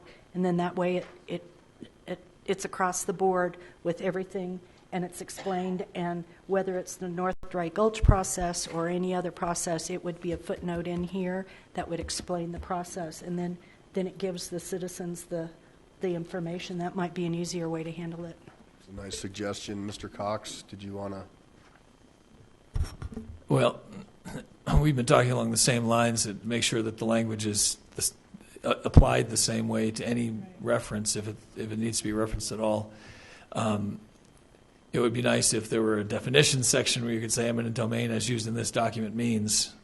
A couple of thoughts on what kind of language you might be able to add that could be accurate and not create unreasonable expectations is something like eminent domain to the extent allowed by law and following the process prescribed by law, or eminent domain if in the event negotiations are unsuccessful, something along those lines.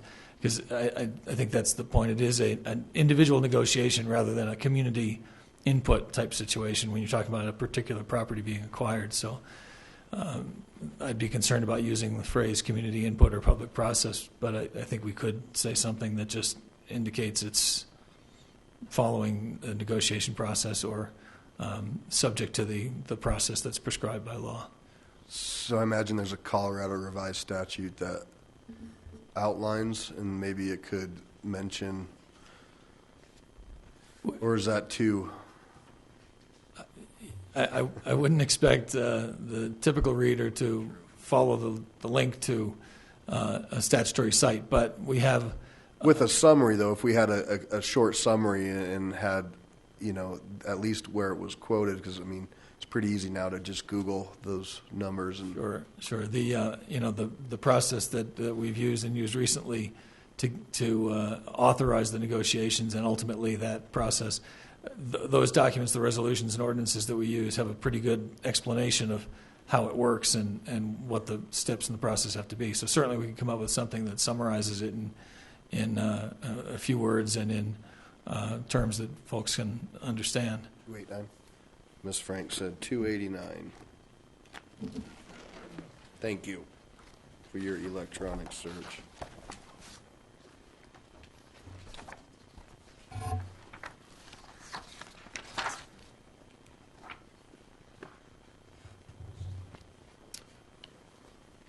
So different electronic numbers different?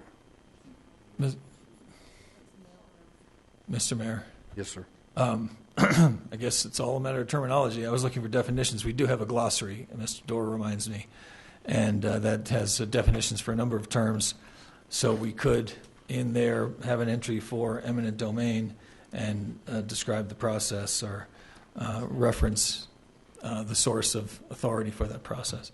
I think that might be the best way to make sure that it's understood uniformly throughout. Well, and I guess too, and thank you, Councilor Franks, for finding this. The expectation is listed in here on page 289, and it states the last sentence, all property needs will be acquired in accordance with established timeframes and with a minimal use of the powers of eminent domain. Councilor Abel?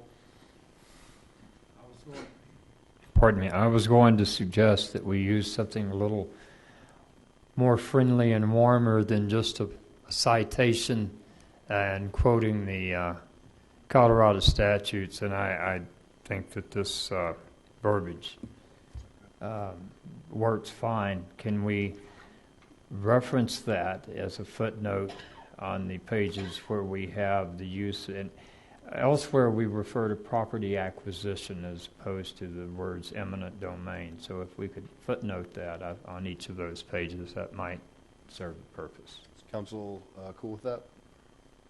Yep. To my left, to my right. All right. So is that clear? Great. Yes, that's clear. All right. Thank you. I didn't mean it like that. Just want to make sure my verbiage was coming through, that you were following. And to the attorneys present, I want to apologize for inferring that CRS sites can be cold and legalese. I'm with you. I figured my colleague was going to pick up on that. All right. Continuing on with Public Works. Okay. Do you have some more Public Works? In regards to the D10 project, yes, I believe it was mentioned at the study session that this was going to be on hold, or some language that was. Kathy, you want to speak to that? yes. So it's proposed as a recommendation from our study session that we add this language, and we would need approval from you. This is in the project, I don't know which page number, but it's in the project W Rail Bike Path Connections, and under project description, we would insert the following. This project has been paused for additional community discussion and evaluation of alternatives for the segment between Oak Street and Kipling Street. An additional discussion with City Council will occur prior to the project resuming. It seems to capture what was asked, and if you all agree, then we'll include it. I got to my left, to my right. I think that sounds lovely, and that also, frankly, kind of talks about public input. I mean, we're going to say that in one instance, but not comfortable in another. I mean, isn't it saying has been paused for additional community input?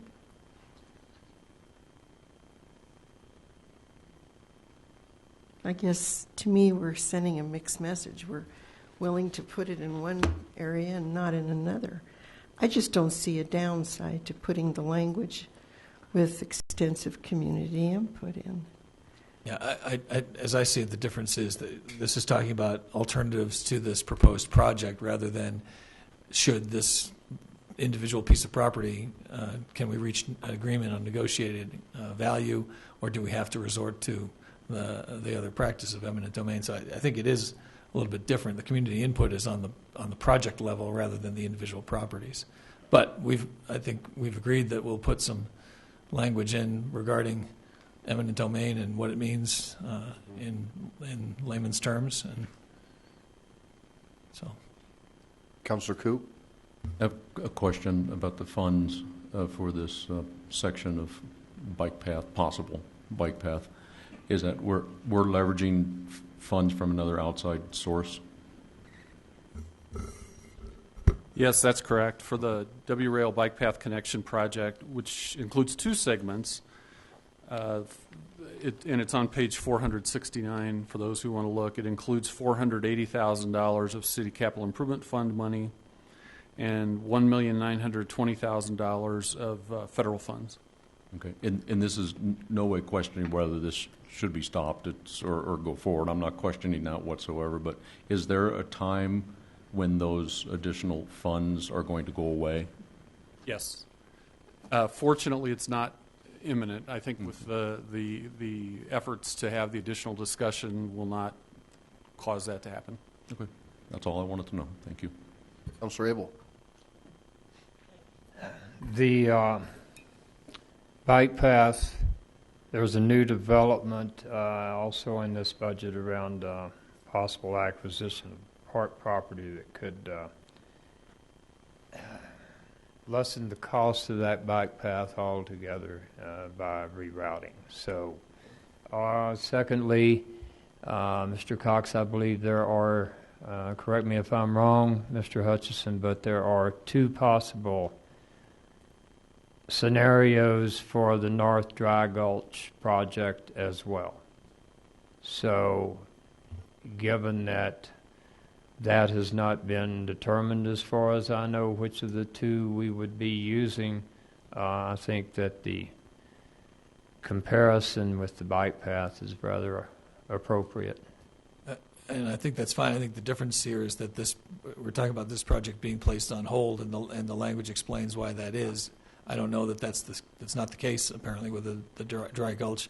Even if there is a discussion of alternatives that still needs to be had. But, I think Dry Gulch is moving at a pace where it doesn't have to be put on hold to allow the time for extra consideration. Mayor Pro Tem Johnson. Thank you. I appreciate your input, Councilor Abel. To me, I do see a similarity because there could be changes in the North Dry Creek with community input. The changes could come because of the community input, and that might have happened had we had community input with the D10 bike path prior to taking it forward. Is that possible? Is that correct, maybe? I guess the understanding is we've already addressed the question pertaining to property acquisitions on 289. And the question that I thought I had consensus on to move forward was the additional language that was read by the city manager. This project has been paused for additional community discussion. So I thought we had a consensus to move that in or move towards. Is that accurate? So I guess you just have a comment pertaining to the process? I do have a comment. With the D10 bike path, it may have turned out different had there been community input prior. Now we're on pause because we do have community input. Would you see it that way as well?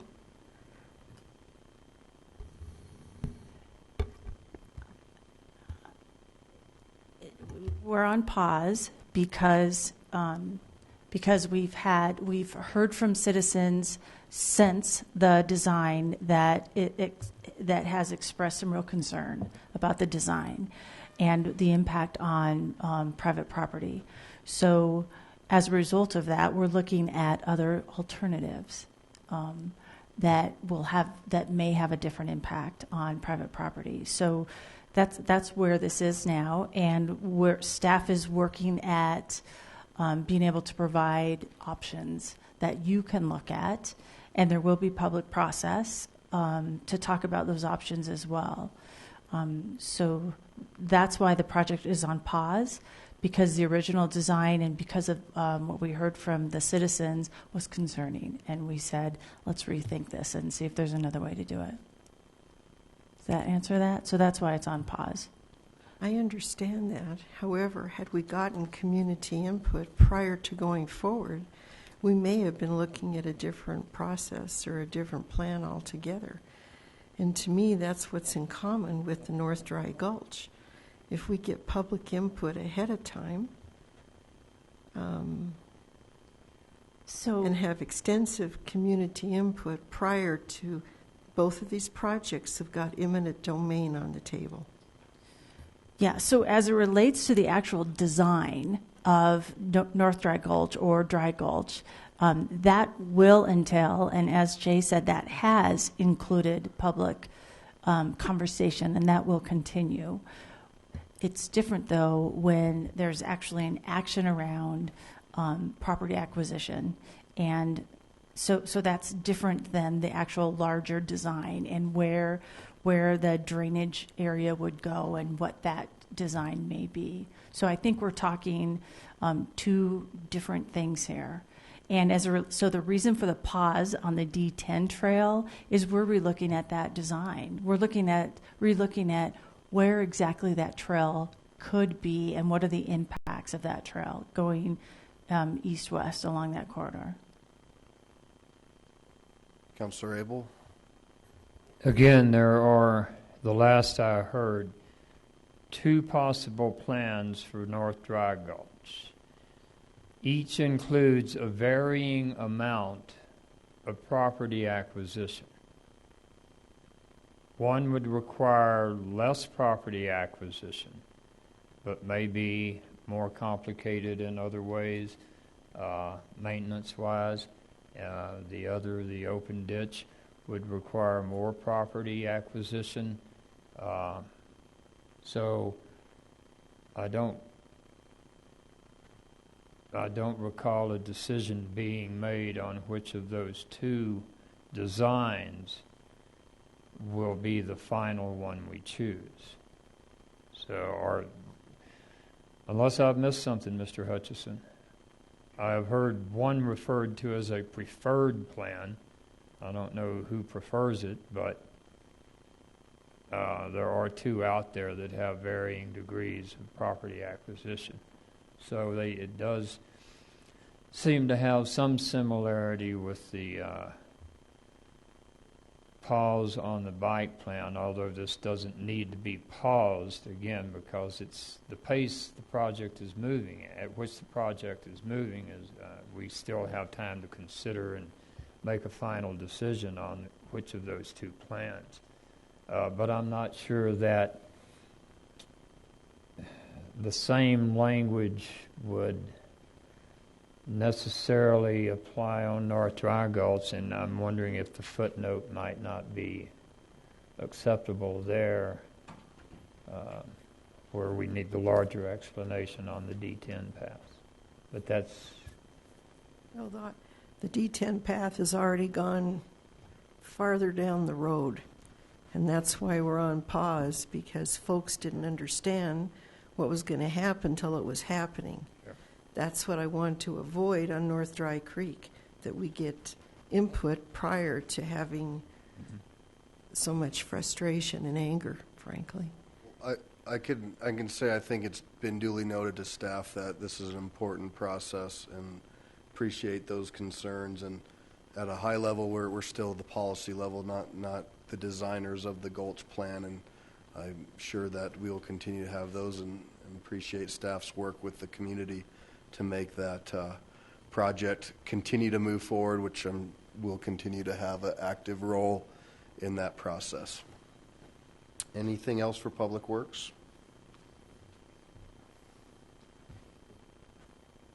Okay, well, thank you.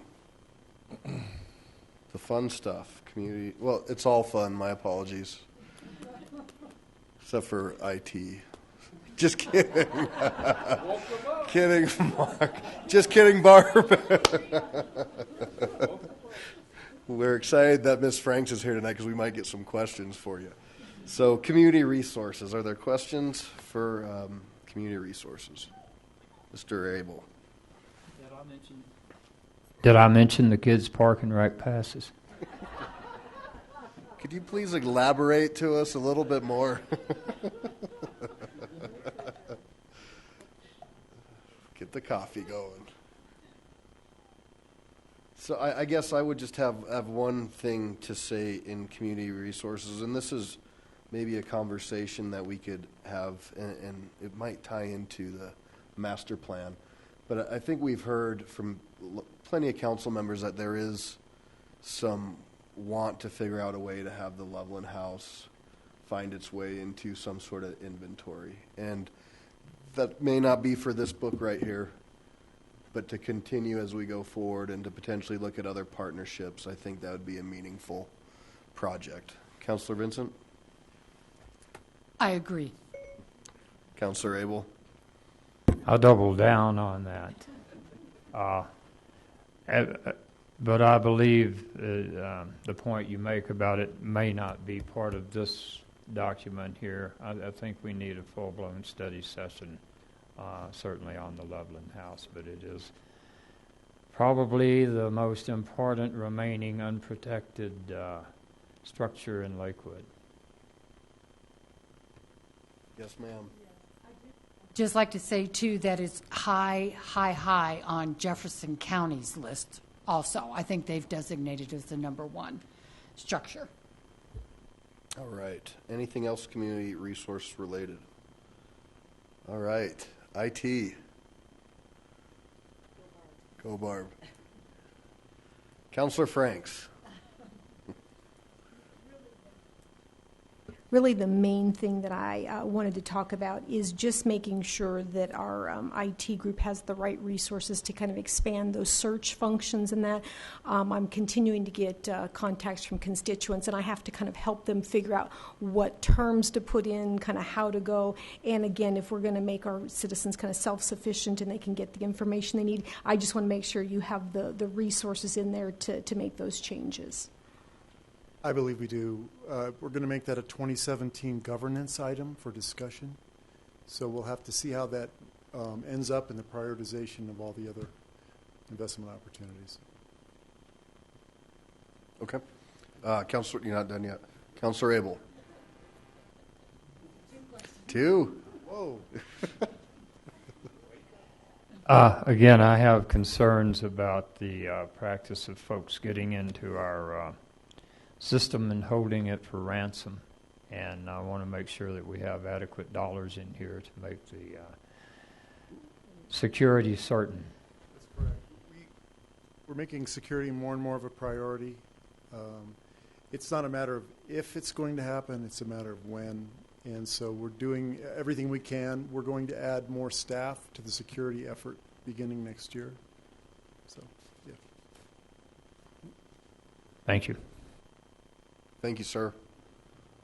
All right, so those are our 4 categories. Any other questions pertaining to the budget?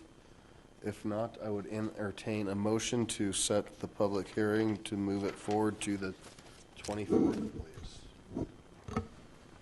Mayor Paul, I move that ordinance O 2016-13 introduced on first reading be published in the Denver Post with the second and final public hearing set for October 24th, 2016. Second. Motion and a second. Any comments? I would just make one and again thank the staff and Larry for all your hard work in putting this together. A great presentation, and look forward to the public hearing. Councilor Abel? There have been a number of questions raised and answered. I think staff, I'll second Adam on that. The staff has done a really responsive job. And this year's budget has additions. We've added in places where we might be looking at property acquisition. We've noted that, and I think we have brought the budget a long way in the last few months. And I think it's more readable and more responsive. Thank you. All right. Please cast your votes. And that passes 11 ayes, 0 nays. Thank you. Will the clerk please read? The consent agenda consists of items 6 through 8 inclusive. Thank you. Item 6, Resolution 2016-48, approving the sole source purchase of ignition immobilizers. Item 7, approving the minutes of the regular City Council meeting of September 26, 2016. And item 8, accepting the minutes of the Advisory Commission for an Inclusive Communities Executive Committee meetings of July 6th and August 3rd, both 2016. Thank you. So I would now like to open the public comment period on the consent agenda, consisting of Resolution 26-48. Nobody's signed up to speak. Seeing none, I will close public comment and ask for a motion.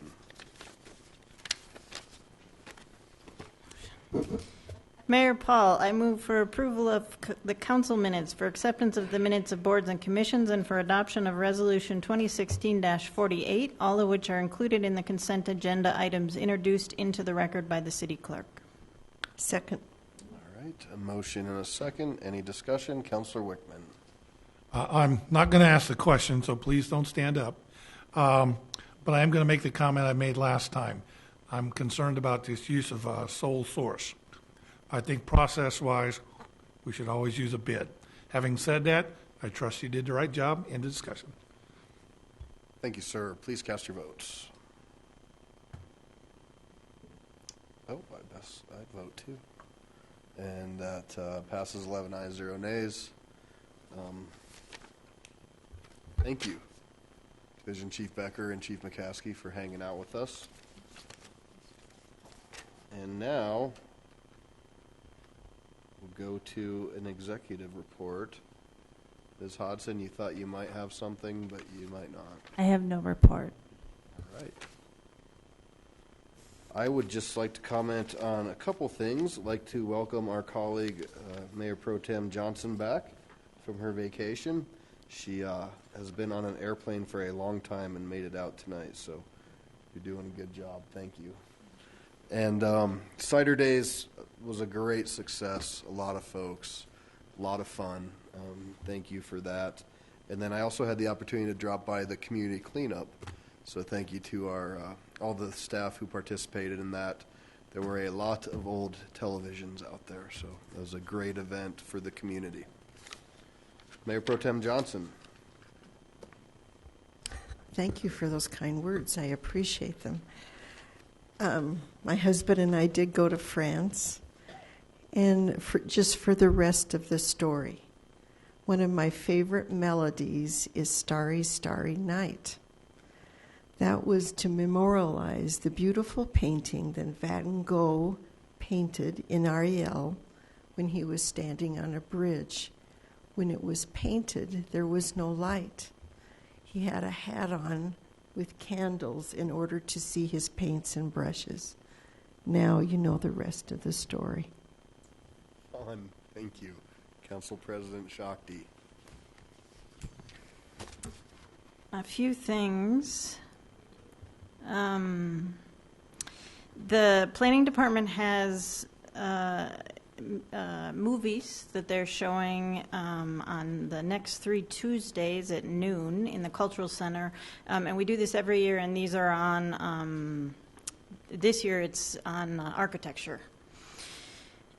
Then Tuesday from 10 to 12 and from 7 to 9 at the Heritage Center, you can give comments on the Heritage Center master plan. So how do we want to be developing the Heritage Center? How do we want it to be?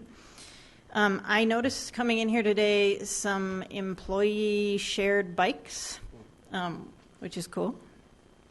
And then last week I went to a breakfast that was about the economic impact of the SCFD, so the regional tax that goes to culture and the arts. And just some interesting information from that. They say we make 360. So the cumulative tax for the region is 53 million. They say we make 367 million from cultural tourism. So that's people coming from other places to Denver to spend money on culture. We're top in the nation for adults who perform or create art, top for attendance of classical music, dance, theater, and art museums. We have more startups, this is like, creativity in the business world. We have more startups than San Francisco, and that's what I have. Fun stuff. Councilor Gutwein. Thank you. Just want to mention the Bear Creek Lake Park Haunted Trail Adventure, also lovingly known as the Spooky Hike. I've heard. But it is a Halloween walk at Bear Creek Lake Park, and you can register online. Thank you. Oh, and that's, did I say October 15th, 4 to 7 p.m.? Thank you. Councilor Franks. Yes, just first wanted to thank everybody that came out to our Ward 4 meeting this past weekend, of the candidates for District 23 as well as the Jeffco commissioners. Really appreciate the good attendance, the great questions, and just wanted to thank everybody for that. Councilor Coop, nothing. Councilor Abel. We're having our Ward 1 meeting Saturday morning at 9 at Holy Shepherd Lutheran Church, 920 Kipling Street. It'll be an open floor for community members to bring their concerns, questions, issues, and comments to our attention. Councilor Harrison. For those who are in Ward 5, we have a wonderful speaker that I can hardly wait. This Saturday at Bear Valley Church, our own finance director, Larry Dorr, will be talking about the budget. So if you really haven't got enough, come listen again. Thank you. Councilor Roybal. Get a little too late. We are going to have our ward meeting on the 22nd. We have invited the president of the board of directors for South Sheridan Water and Sanitation to come speak to us. So please come. Councilor Vincent. Yes, this Tuesday we have our Ward 2 meeting. Starts at 7:30 in the morning at 1580 Teller. It's an open agenda, whatever anybody wants to discuss.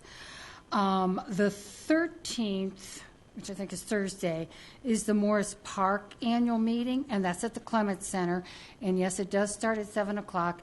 And yes, the Broncos are playing that night. And the things we do at council. And I have one more. The Two Creeks Neighborhood Annual Meeting is the following Tuesday, and that starts at 6:30, and that's at the A&E Center. I think it's the A&E Center, which is there on Colfax and Salisbury, and that starts at 6:30.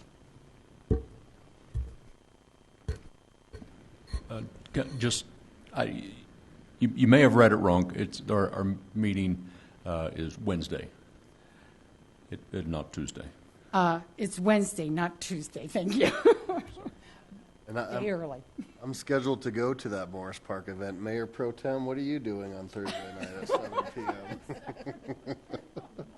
Councilor Wickman. Two announcements. One of them you need to help me with. I remember seeing it on today's email, but for the life of me, I can't remember the date. The police department is doing the drug take back.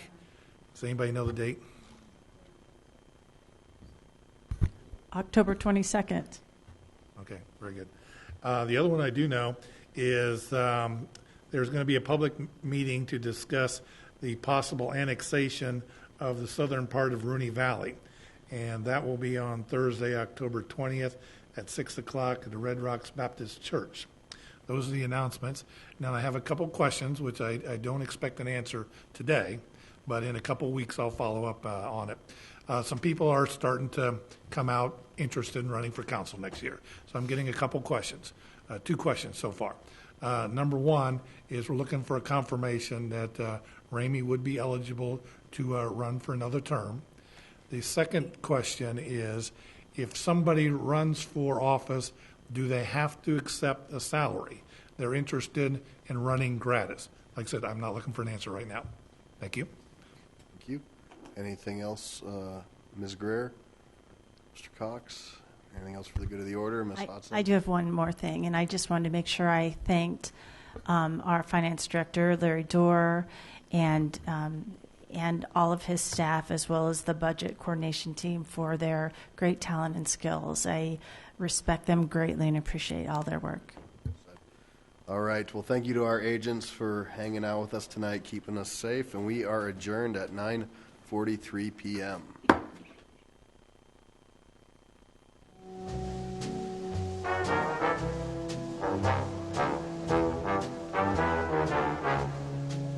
Thank you.